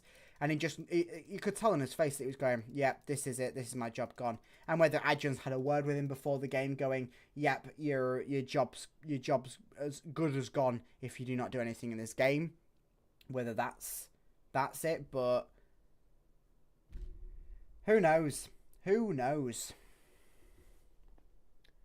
As the camera pans onto the pitch, I'm just trying to see if there's any City players stripped and looking like they're getting ready to warm up. That's the way that I could tell that Liam Miller was coming on at half-time in the Sheffield United game last week. But Sky Sports are too busy advertising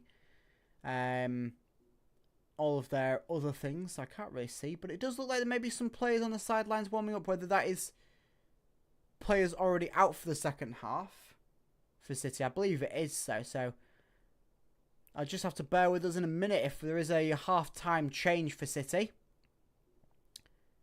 as the players are getting ready to come out onto the pitch for this second half. We just await any confirmation that there possibly could be a half-time change, but certainly things do need to change in this second half, with Hull City trailing 1-0. And things aren't looking positive at all. But come on, you all. Come on, you all, indeed. We certainly need to have the faith, even if the squad don't. We as fans the deluded optimism has got us this far as a club, so why not get us a little bit further? Come on, Ewell.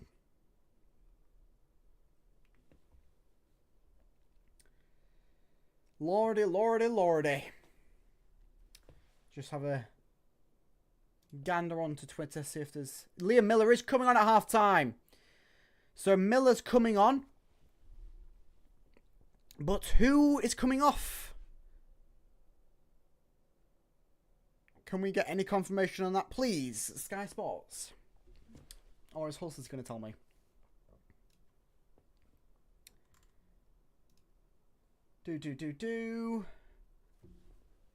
So we have got word that Liam Miller is coming on. He'll be out on the left, I presume, because it'd be stupid to play another player out of position. Ball's just coming, and it's Abdushamir's coming off. Rightio. Abdushamir, so it's in Tim Volter's mind, it's a left wing for a left winger. Abdushamir's certainly a number 10 and has got the number 10 shirt, but Liam Miller's on to replace him. That one strikes me as an interesting half-time change.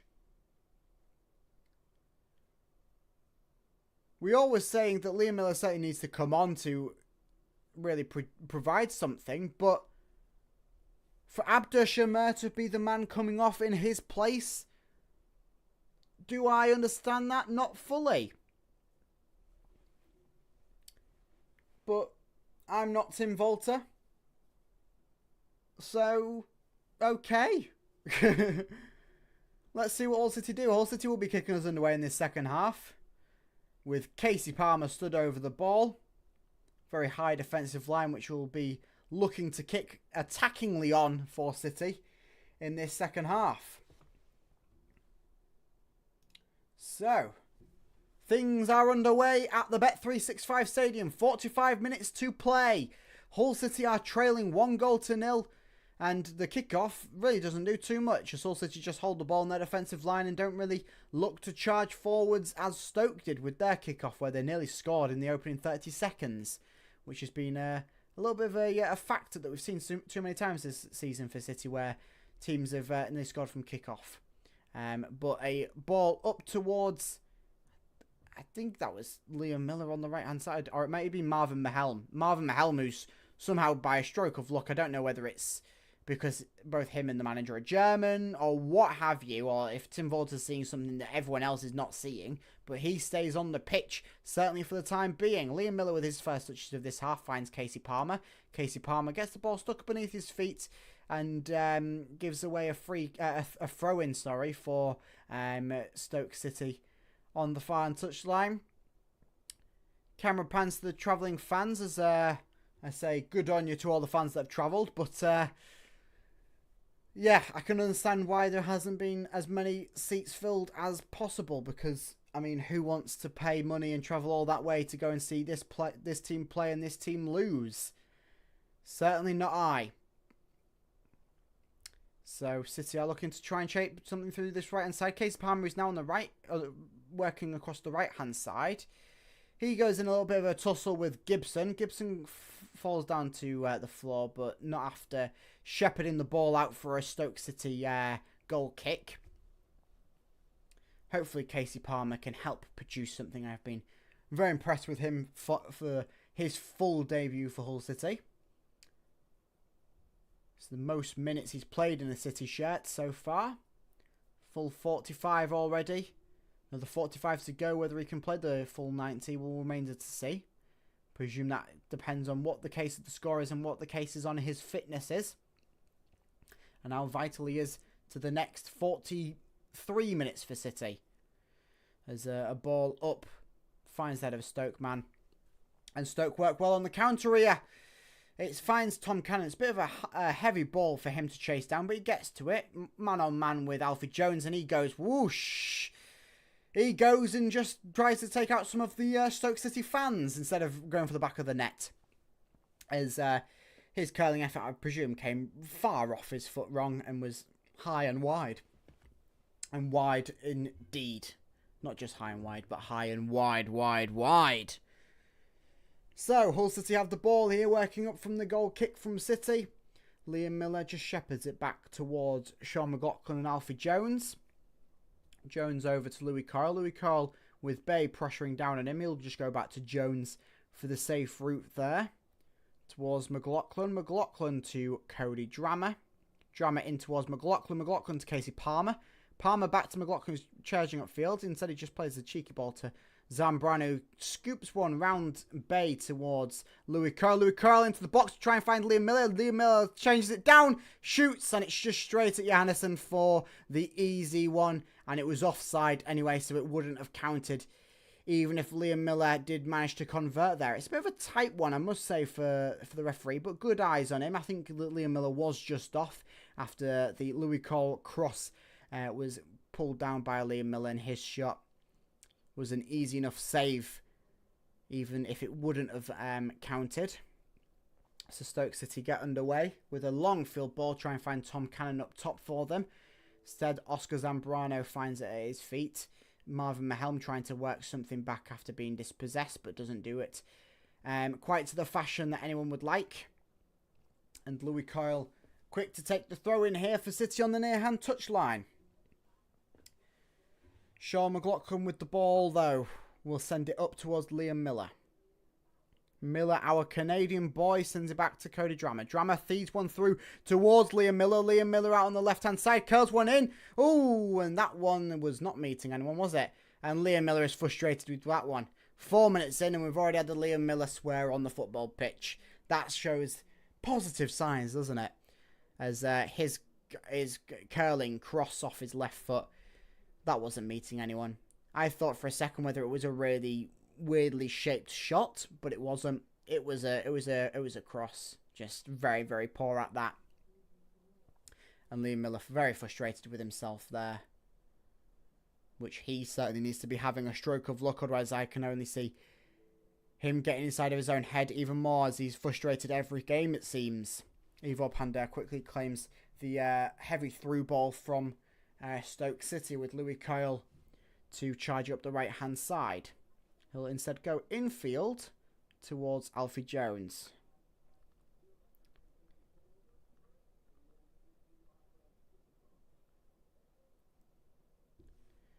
Liam Miller now with the ball on the left-hand side. Liam Miller. Still Liam Miller. Curling one once again. And that one just had a little bit too much on it. I mean, it has so much on it, and it dribbled, and it went out for a throw-in. Liam Miller shrugs that one rather than swears. As he sees that one not meet anyone. I'd love to tell you what's happening, but Sky, for some reason, panned to the commentator rather than the game, so we can't really see what's happening. But Stoke go for the throw-in. Casey Palmer just trying to shepherd his man off to keep the ball with City. Zambrano does well to get the ball for City. Liam Miller with a few players back for Stoke. He takes a moment to regather himself, tries to get past his two men. A deflection means that he'll go for the corner instead. And Miller trying to rile up the City fans.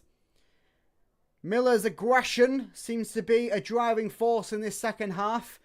6 minutes in, and Miller, I believe, has sworn 3 times and thrown his arms about 50 million times. More than Tim Volter has, as he crosses his arms, Tim Volter, at the moment. But the corner is to happen for City. Another game of will it be short or will it be long, as the referee just tells Louis Cole to watch himself, and the man who's on him in number 17 being Bocat.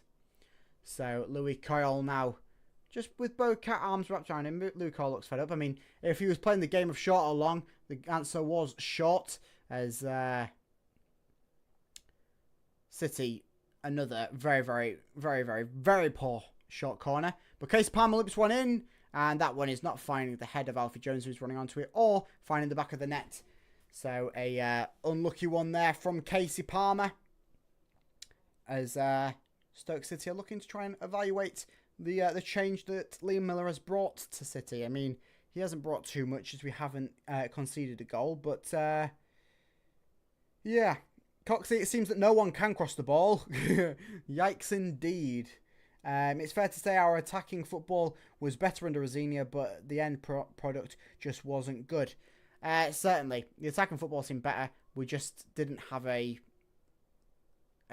clinical striker. Marvin Mahelm. Oh, my Lord. It bounced off Marvin's head as the ball loops over every Stoke City man. Let's look on this on the replay. Louis Cole at his feet, scoops it over. It goes every Stoke City player. Marvin just nods it down. And all you're looking for is a quick reaction from him to try and pounce on it and convert it into the back of the net to make it 1-0 City. Still no shots on target.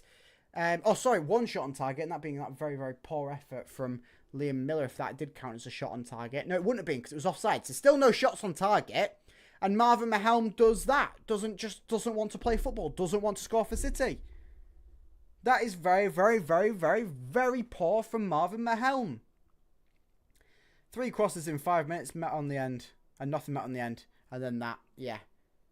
Just, it's absolutely diabolical from City. Diabolical football. I feel ashamed to call this even football. Yes, you can have the possession. But if you're not doing anything with the possession, nothing is going to come from it, is it? It's absolutely shocking. I think I'd rather have Shotter or Velazquez man as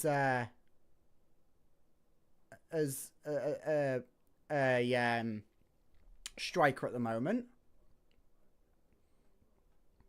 Because at least he got some goals in his time when he played for Rangers. Marvin seems undroppable under Volta. Certainly seems to be the case. I'm not sure why. Whether it's because they've both got past priors with Volta managing Marvin before.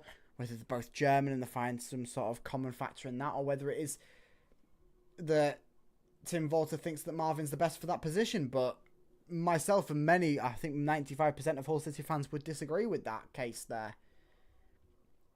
Oscar Zambrano's just down on the floor clutching his leg. Hopefully that's not too much. I mean, the referee doesn't want to blow or at all for any of it.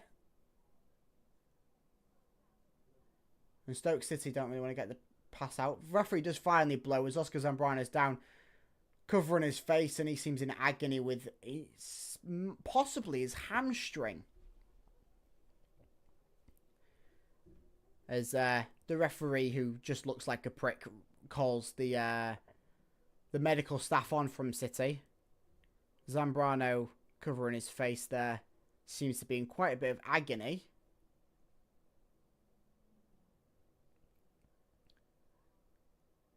And hopefully this isn't a worst case scenario for City. Probably precautionary. City will bring on a Finley Burns or a Xavier Simmons.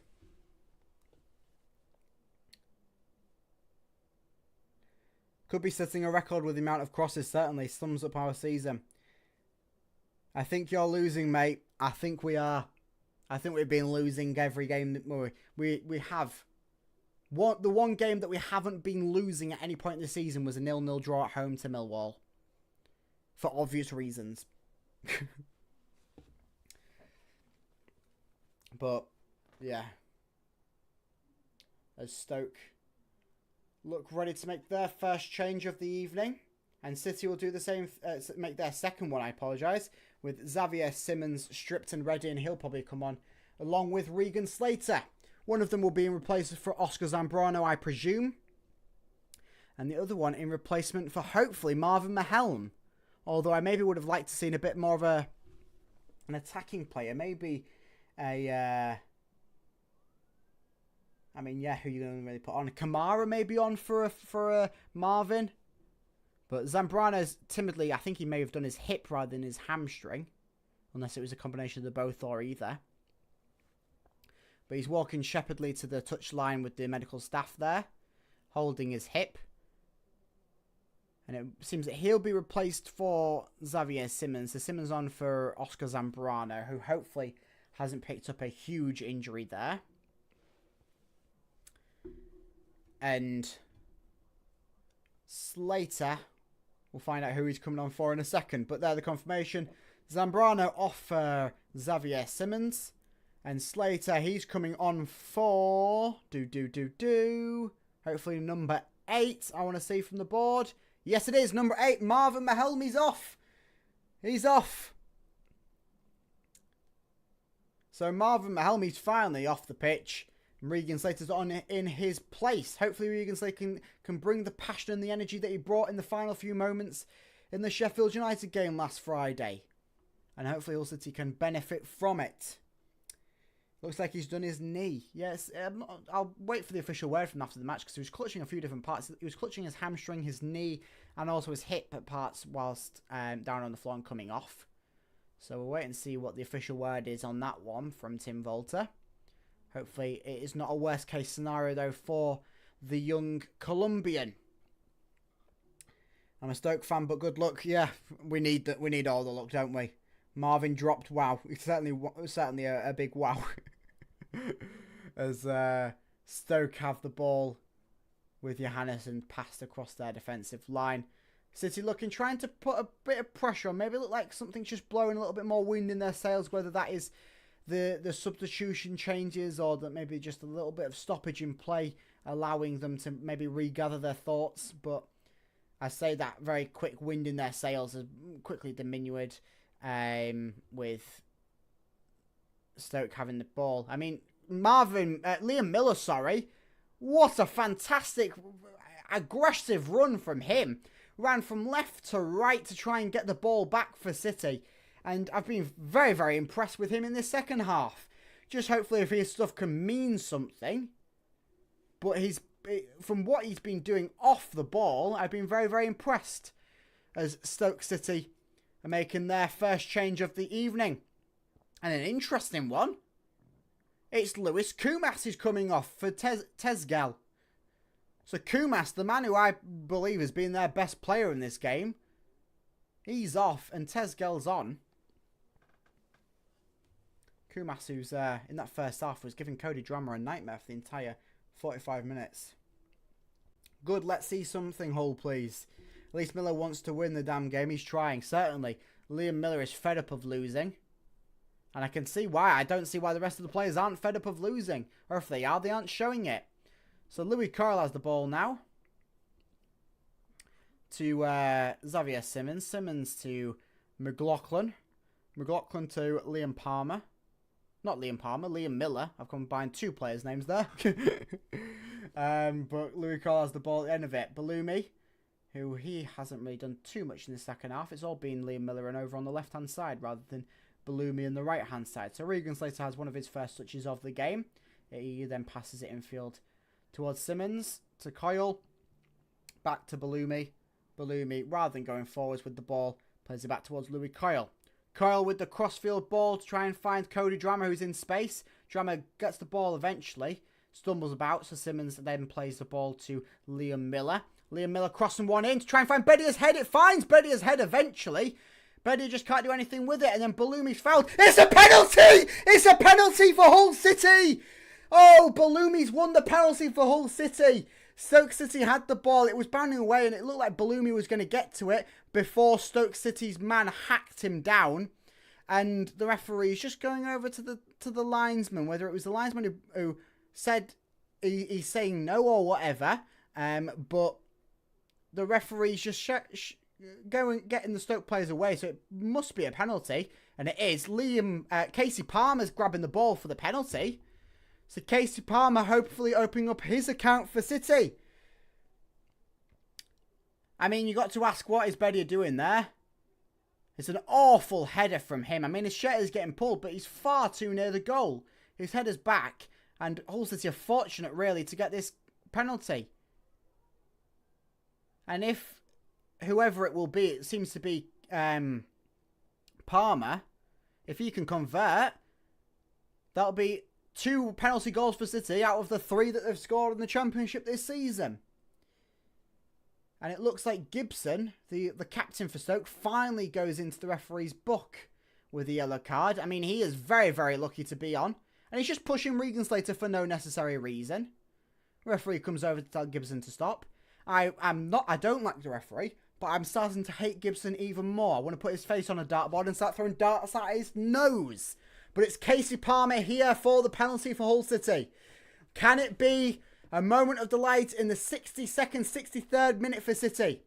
Casey Palmer with the penalty. Stutter run. Shoot, and he's saved. Casey Palmer with the effort again. And he converts it again. Casey Palmer with his first goal for City. And he nods one into the back of the net. The penalty is saved, though, by the Johannesson for Rotherham. Not Rotherham, formerly Rotherham. Now for Stoke. He saves it, but the effort once again returning back towards Casey Palmer with a few City players in his back. But he heads it home to mean 1-1 here at the Bet365 Stadium. Casey Palmer opens up his account in a City shirt, as it's a delight to watch the fans' faces drop behind the goal. Casey Palmer, first goal in a City shirt on his full debut.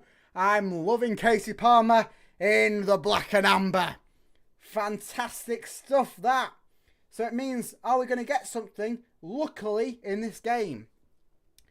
I mean, yes, we did nearly mess up the pen. But luckily, things have gone our way for once. Casey Palmer grabs his first goal for Hull City in his 201st championship fixture. Get in!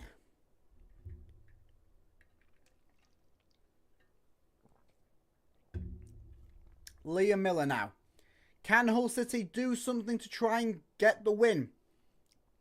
Or will the only shot on target be from a penalty and be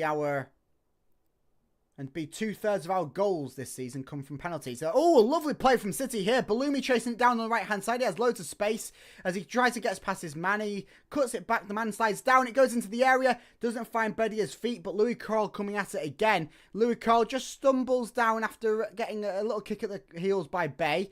And then they go for the foul on Louis Carroll to Bay after trying to get round his man. That seems a little bit pathetic after Louis Carroll nearly gets his feet wiped out from him from Bay. But the referee must be a Stoke fan. But fantastic that from City, and fantastic from Regan Slater, finding the eye of Balumi, who's making the run on the right-hand side. Balumi just not unfortunate not to get away from his man to try and get a successful crossing early enough into the box to find Bedia, who was open for quite a bit of time. But yeah, positive stuff from Regan Slater there. Just not positive enough from Mohamed Balumi, the young Algerian.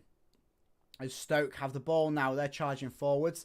Xavier Simmons does well to defend that one and get the ball to Cody Drameh. Drameh towards Liam Miller. Liam Miller up the left-hand side. Cuts infield a bit more and goes back towards Xavier Simmons. Simmons with the crossing effort towards Mohamed Balumi, and that one has far too much on it that Balumi would just watch that one sail far over his head. As the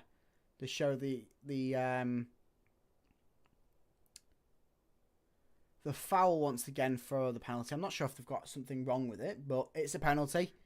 And Hull City are 1-1, luckily. I'm not saying we deserve it, but I'm not saying we don't deserve it. Louis Cole with the throw-in for City now, though, towards Alfred Jones to Sean McLaughlin. Will then successfully go all the way to Cody Drameh. Liam Miller with the ball.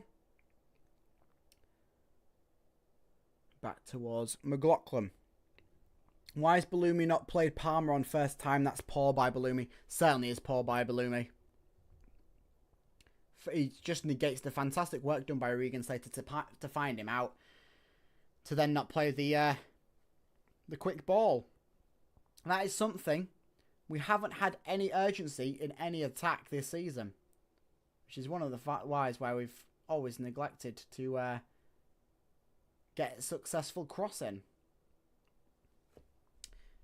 As Stoke have the ball in their hands for a throw-in on the far-hand touchline inside of City's half. We'll instead rotate back towards the halfway line to try and get an attack going through a bit more of an open avenue from City. And they're doing quite well on it so far with the ball on the right-hand side. Curling in. Ooh! And I believe it was the man who was brought on for Kumas Tezgel, he tries one at the near post. It just didn't have enough shot on target factor. And didn't trouble Panda.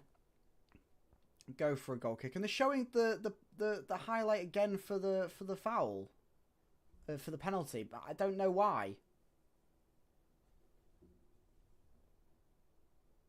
I don't know what their problem is.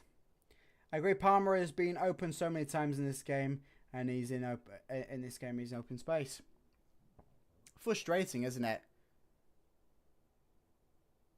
Palmer reminds me of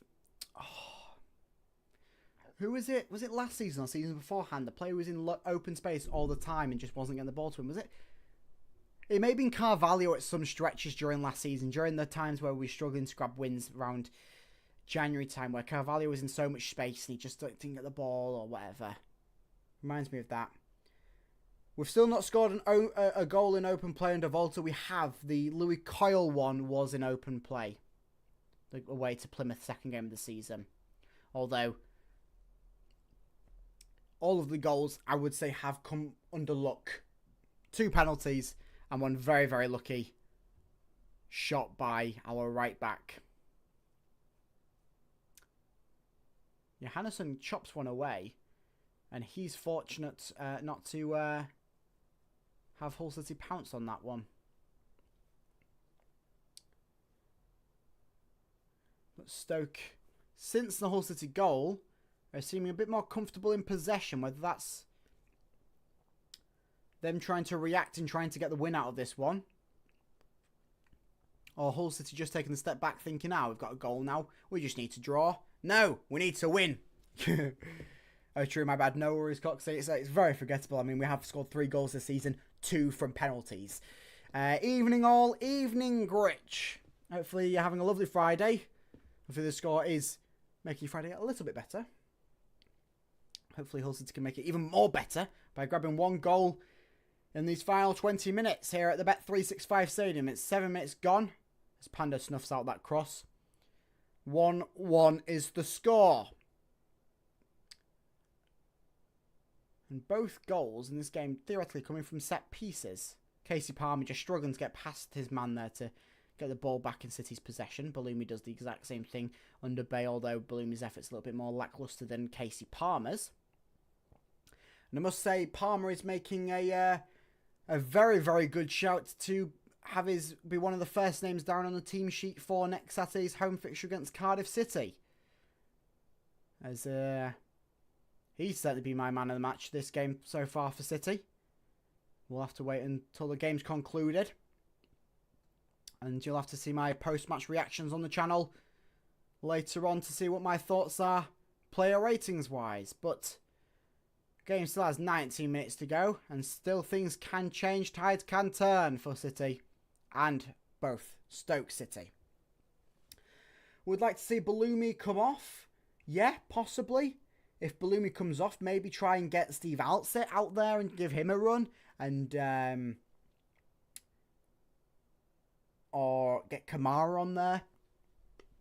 If you are taking Bellumi off, it's probably best is to put Kamara out, because otherwise you're going to have somebody else playing right wing out of position. So get Bellumi off, Kamara on the right wing. But I maybe would like to see if Steven Altset play. Whether he is fit enough to play in this sort of match, who knows. But so he's just playing a few reckless balls around the back just at the moment. They do get away with it in the end. As Liam Miller cuts in field. He plays a crossfield ball to try and find Bellumi. Bellumi now in space. Just chests it down. Once again takes his time. Finds Louis Coyle on the edge of the area. Louis Coyle to Regan Slater. Back to Louis Coyle. Louis Coyle finds Bellumi again on the right hand side as he works himself into a bit more space. Looks for the cross. He'll take the deflection off Bocat. And it's a City corner. Do I do what I did for Stoke and say, oh, City can have as many corners as like, because they won't score? Spoke too soon, my friend. You certainly did speak too soon.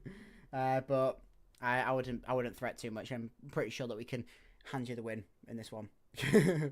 I agree. Bedia hasn't done anything. Yeah, I would see Burstow coming on for Bed. Yes, there you go, shot for the corner. It's Tariq and Sato on the edge of the D. Cody Drama. Oosh! That shot was better than his one in the first half from the edge of the D from the corner. And that one, just wide, nearly found himself nestling into the bottom right corner there. Unlucky that from Cody Drama. Same thing with Burstow, though. Burstow, what I've seen him in a City shirt, poor. What we've seen from him last season in a Sunderland shirt, very poor. So I guess he's got to improve. He's got to prove himself, but Bedia at the moment, oof. Bedia, if he had a bit more pace there, would have got to that before Johannesson. He leaves a little bit on it with Johannesson, and it looks like the ref... He's just come over to Bedia. Referee doesn't like to give out cards, does he? And he doesn't like to give fouls Hull City's way. I mean, he doesn't really like Casey Palmer or Chris Bedia at this game, so I'm surprised Bedia didn't get a yellow card for just holding his ground there, but it's not a yellow card, but hey-ho. Getting there, one back, certainly getting there. But even then, I'm kind of disappointed with another draw. Yeah, 4 draws from 6 games. It's okay. It's still not good. It's not what you want. As Hull City still search for their first win under Tim Volter. 15 minutes to go to try and change that and to try and get Tim Volter his first win as Hull City manager in all competitions, including friendlies.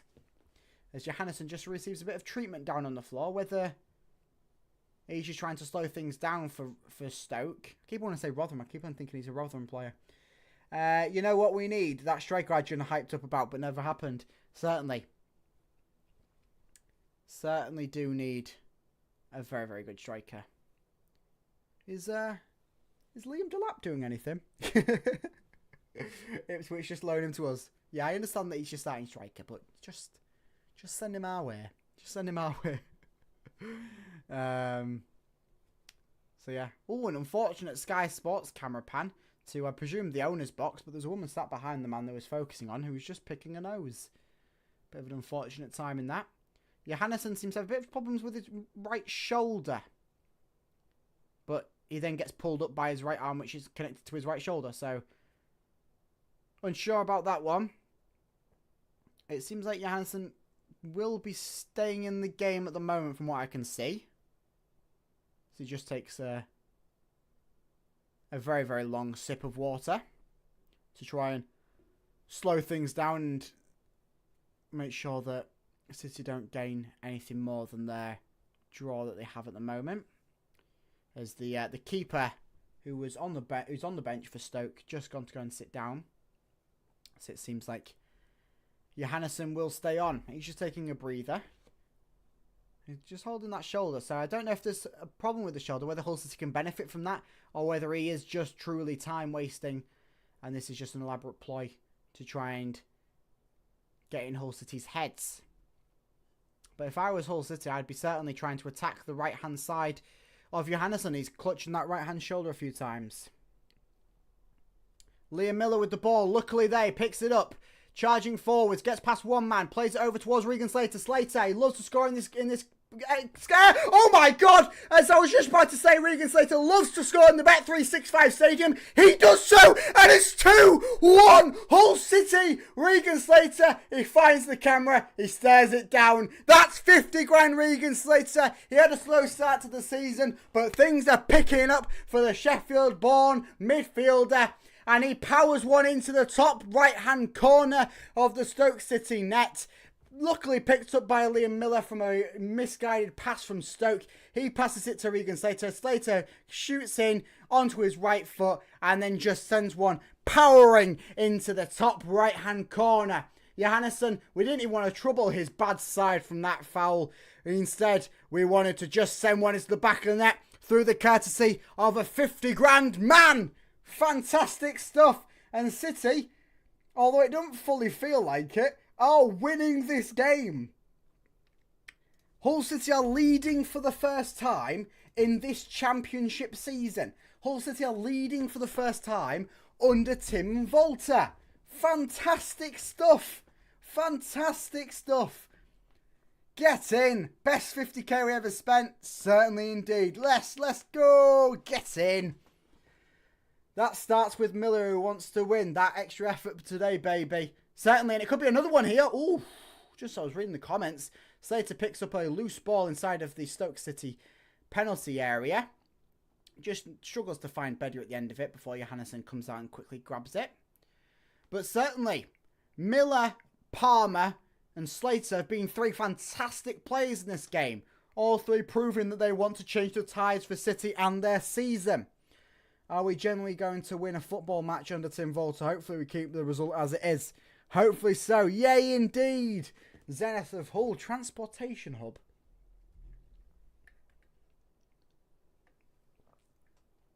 Have a sip of my water. Calm my throat down.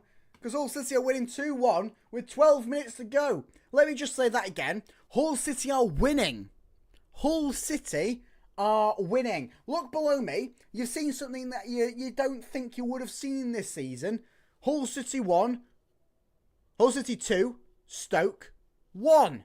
Fantastic. I predicted 2-1 before the game as well. I put that down to deluded optimism, but can Hull City make it 3 here? Casey Palmer in. It's loose, and it's gone into the back of the net. Casey Palmer with his second. Hull City 3-1. What a game this has become. This second half, Hull City. Where has this been all season? 3-1, and Casey Palmer, or maybe a Johannesson own goal. And Casey Palmer, he's proving why I'm going to put him as man of the match. Him, Liam Miller, Regan Slater, take all of your bows, my friends. This is fantastic stuff from a second half Hull City squad. We looked down and out in the first half as we have done all season. But luckily, we've taken a few deflections there. And Hull City find themselves 3-1 up through 3 goals. 2 from possibly Casey Palmer and 1 from Regan Slater. Get in! Fantastic stuff. Now we feel like we're winning. Now it feels good. 3-1. Get in. And Bedia was there to pounce if it didn't find the back of the net. Go on. Oh, I'm having heart palpitations. Oh, I've not felt this way in a while. Hull City could win their first football match in 5 months. As Stoke City make a few changes here. I'll cover them once they've all happened. 80 minutes in. 10 minutes to go at the Bet365 Stadium. Hull City 3. Stoke City 1. Oh, and Stoke City fans are leaving. And yes, I agree. They really should have changed their keeper, shouldn't they? Because that was a little bit of a howler from their keeper, Johannesson, who was the best keeper in the Championship last season. And he's had a bit of a howler there. So changes are, number 22, I can't pronounce his name, he's off with Thompson, and they bring on Rose and Secco. So the crossfield ball up top to try and find Liam Miller, finds him. He's in a little bit of a one-on-one battle with Wilmot, the guy who grabbed the only goal for Stoke City in this game. Liam Miller charging down, crosses one, and his cross doesn't find anyone again, and just goes behind for a Stoke City goal kick. Certainly, Johannesson won't be wanting to time waste on this one. The goal decision. It certainly won't go down as a Casey... It's a goal, yes. We know it was a goal. But that won't go down as a Casey Palmer goal when all things are said and done. It took a deflection off the defender and off the keeper before it went in. And Casey Palmer wasn't even aiming for net. He was aiming for, I believe, either Bedia or somebody else inside of the technical... not the technical area, the 6-yard box. But Stoke City now working forwards. 9 minutes to go and they need 2 to even get something out of this game. With at many points it looked like City weren't even going to do anything.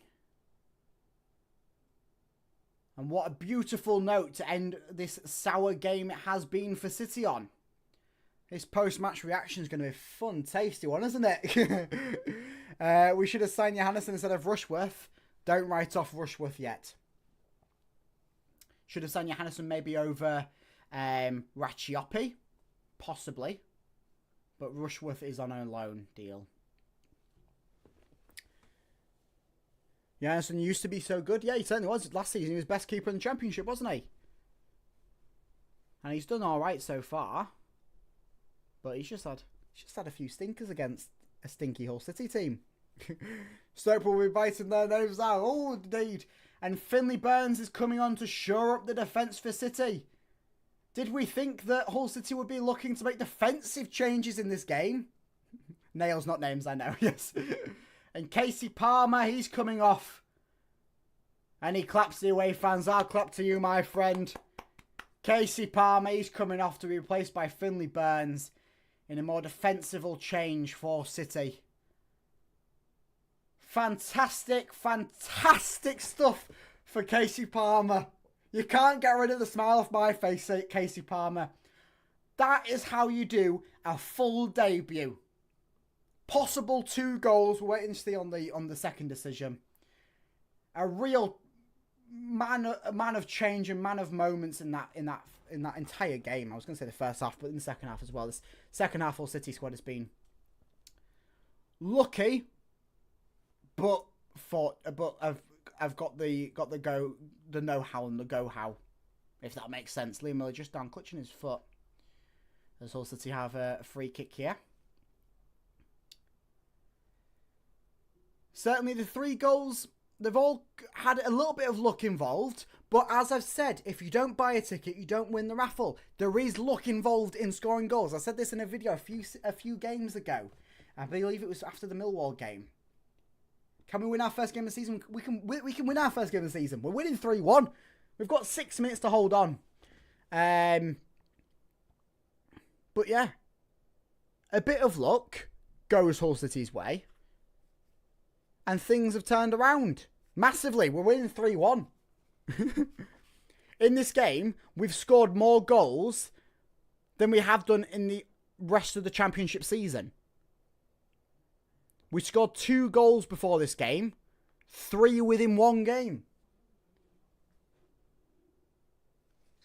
I late to this have to have it on TV. Crazy 3-1 up, but still feels dire. What's that? Yeah, I mean we're 3-1 up. I'm happy and excited about the 3-1 win. I'm happy and excited about Palmer, Miller, and Slater, but we still do feel dire. Luck indeed. We can't keep on relying on luck. No, we cannot keep on relying on luck. Teams that rely on luck, they are destined to go down, because luck can only carry you so far. But hopefully, this win, which hopefully it will be in 5 minutes' time, can maybe change some things back behind the scenes. Maybe change some mental, some of the mental side of the game with some of the players thinking, "Oh, we can actually win. We've grabbed a win. We've won 3-1 once again at the Bet365 Stadium." Slater is an amazing player. I love him, and we own sign him for 50k. Certainly. I did a pre-match thing for the Blaze Ramble channel against the Sheffield United game, and I said how Regan Slater had a really poor start to the season, and I hoped that he would be benched. He was. He came on in that game, and he showed so much fight and determination that I kind of wanted him to do the same in this game. He's done so. He's come on. He's scored a goal. He's created a few fantastic chances. Let's not forget the ball that he played to Balumi that Balumi should have really played first time. It's fantastic stuff. 3-1. 3-1 indeed, yes. Miller just brilliant. And needs everyone to come on that level. Certainly, if we have everyone on the level of Miller, Palmer, and Slater, Slater just sends one into the box. Palmed away, though, by Johannesson. Johannesson then sends it over to Drama. Drama chopping it over the referee's head towards Liam Miller. Miller to Simmons to Drama. Miller and Drama a little 1-2 before it goes across the defensive line. Or not. McLaughlin plays the 1-2 with Drama instead. Ball does end up with Alfie Jones and eventually with Balumi. Balumi infield towards Louis Coyle. Coyle to Drama. Drama finds Miller once again. And you just see Hull City just holding on to this one. Not looking to charge forwards too much because they are 3-1 up at the end of the day, aren't they? McLaughlin with the ball to Liam Miller. Miller to Burns. To Drama. To McLaughlin. Are we going to get to Jones? You know what? We are going to get to Jones. Drama, some might say drum, eh? Certainly. Getting there, about to win a football match under Tim Volter. Yes, certainly. The day we never thought was going to happen.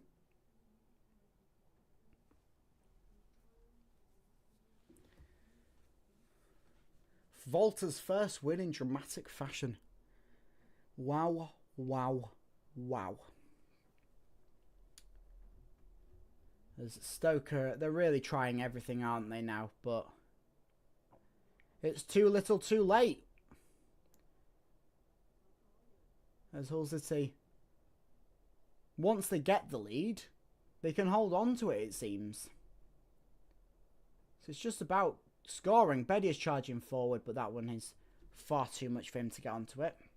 And he just hoped Bedia would have grabbed a goal in this game, but doesn't seem to be the case. And it seems like the more and more I watch him, it looks like the more and more times he's not going to actually score for City. Oh, Miller just dragging the Stoke player off the ball. The referee gives him a yellow card and awards Stoke the free kick in a bit of a dangerous area. A bit unnecessary from Liam Miller, I must say. But we are 3-1 up. 1 minute and 10 seconds left. With Liam Miller grabbing a yellow card there. Lovely stuff from City, isn't it? Lovely stuff. Yeah, Stoke certainly had thought they'd won it, hadn't they?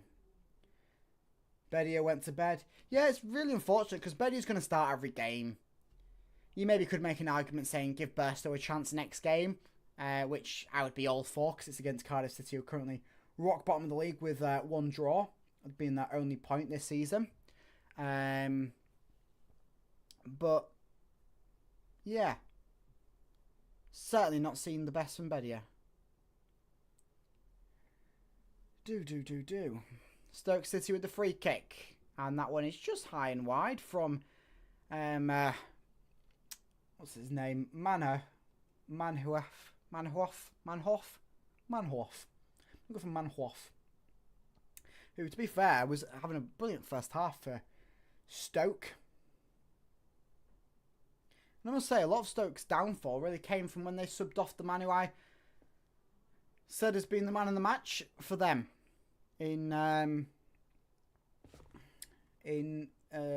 What's his face? Kumas. Manhoef. Burstow will burst. I'm loving the puns here, Zenith. So Stoke ready to make a double change here as the board goes up for additional time, which will be how many minutes? Can we know? Or not? They're just not telling us. But there is going to be some additional time.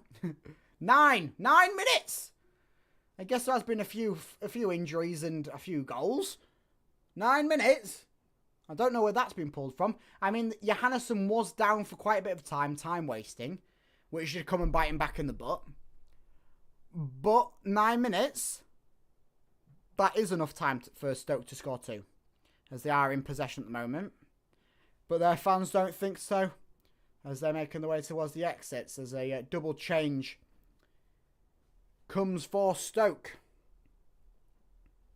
It is like the ref wants Stoke to be level. Come on, City, finally it's a miracle. Certainly it's a miracle indeed. It's like Jesus. And Tom Cannon's coming off, along with Bocat, not Bobcat, that's a digger. And he's replaced by Ennis and Stevens.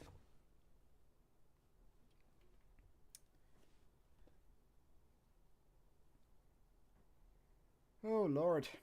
It's a double change. I believe that Stoke used all of their changes there, with a minimum of 7 minutes to be played of this 9 additional. Hull City firmly holding on to the 3-1 lead. I think the ref is an alien. I think the ref is a Stoke City fan, more in all honesty. Oh, my. Well, there's a bit of a feel-good factor at the moment in the Hull City camp, isn't there? As Stoke just worked themselves to get a free kick there, but with the minimum of 6 to be played, you don't really see them grabbing 1, let alone 2. They are in possession. Hull City allowing that, just holding it up defensively. A little slip there from Balumi, but Burns was good there to recover from him. Stoke do end up with the ball again. Crossing ball in. McLaughlin's head sends that away. And Liam Miller scoops that one far away to Johannesson. It could be a fun night here. You're getting mauled by the Tigers. Mauled by the Tigers. You're getting mauled by the Tigers. Mauled by the Tigers. You're getting mauled by the Tigers. There you go. Gotta bust that one out, haven't you? Oh, love it. Love it, love it, love it. And Stoke are just pressing forwards at the moment.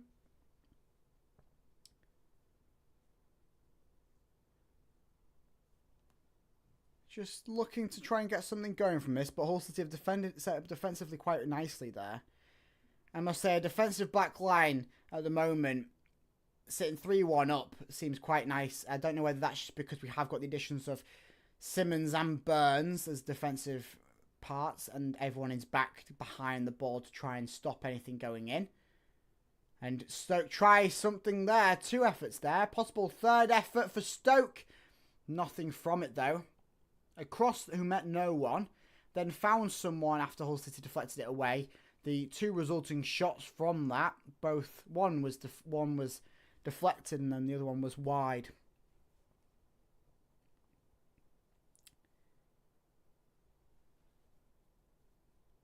Got to thank Ilajali, certainly. Mason Burstow is coming on now, though. And Bedia is off. So Bedia for Burstow. Bedia have not been impressed with in this game. Hull City 3-1 and up, and it feels bad to talk badly about players and performances, but it has been that case. But Burstow is on the pitch for his first bit of action, I think, since the international break. Andy Dawson with a huge smile on his face when he goes over and gives Bedia a high five. Bedia looks a little bit fuming, and I would be in his case if I was playing like that and not scoring in a 3-1 win as a striker. Only 10 minutes too late. We need Ohio back. It was unfortunate about Ohio. I think he did want to come back, but the changes that were made behind the scenes at City and the fact that his club got rid of him before Hull City could put too much of an argument in. Because I think his contract expired, if I'm not mistaken. But yeah, would have loved to see Ohio get a full run out in this team. Provided a good alternative option to Bedia. But yeah. So 3 more minutes to be played here. Stoke with the ball. As they try and work up an attack going.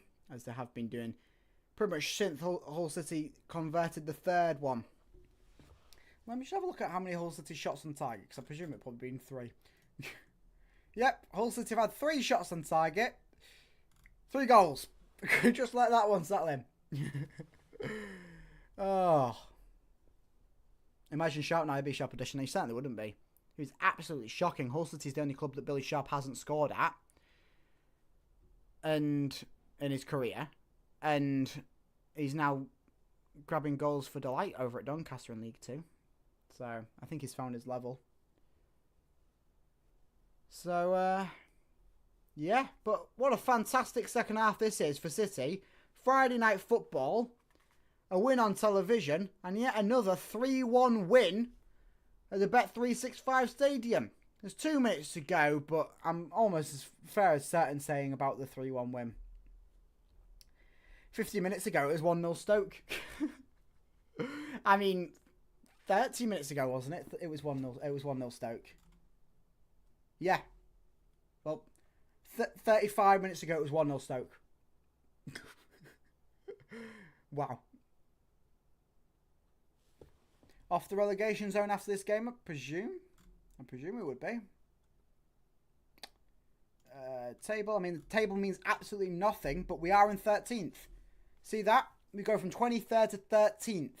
We're currently just ahead of Stoke on goal difference, and that because of the 3 goals that we scored in this game, and them only replying with the 1. as Sean McLaughlin's taken time to get underway with the Hull City free kick.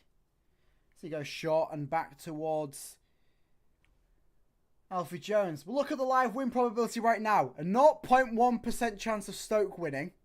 A 0.3% chance of it being a draw. A 99.6% chance of Hull City winning it. If you said that to me before the game, I would have called you silly. I would have called you a right silly Billy.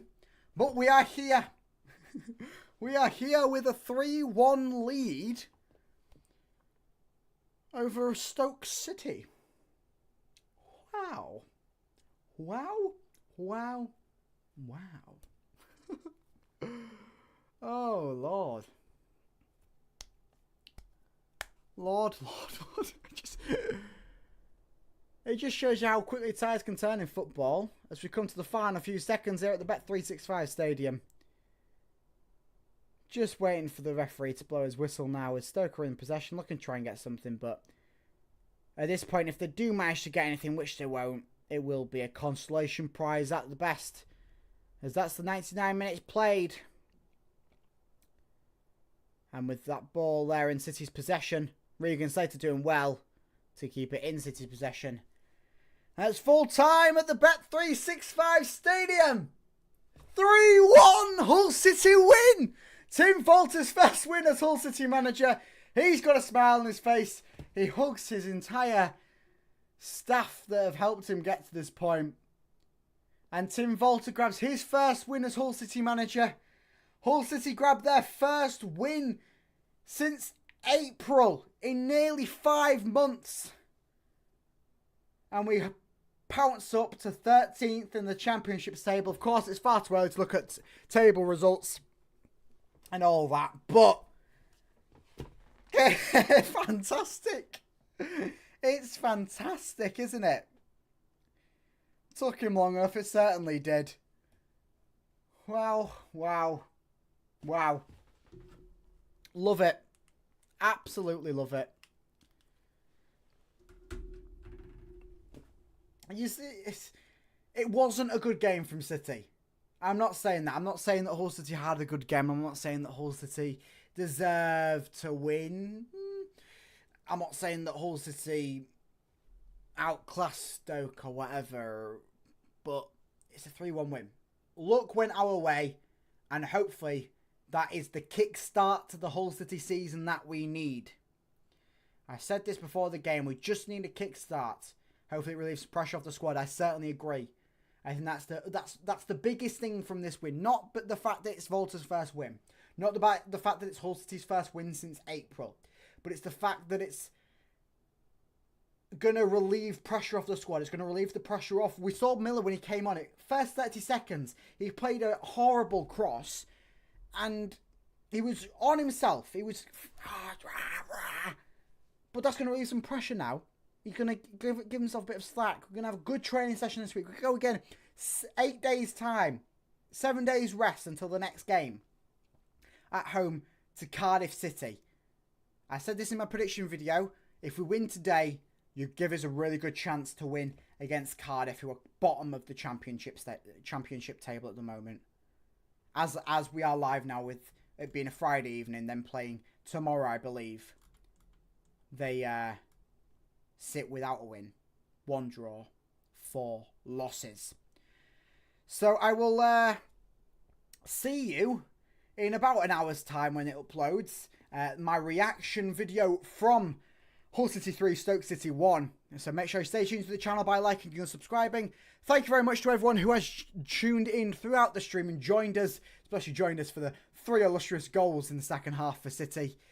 And hopefully Hull City can continue this momentum into Cardiff City at home next week. I will be there with a vlog. So another reason why you should like and subscribe with notifications on at the YouTube channel. And up the Tigers. Thanks very much.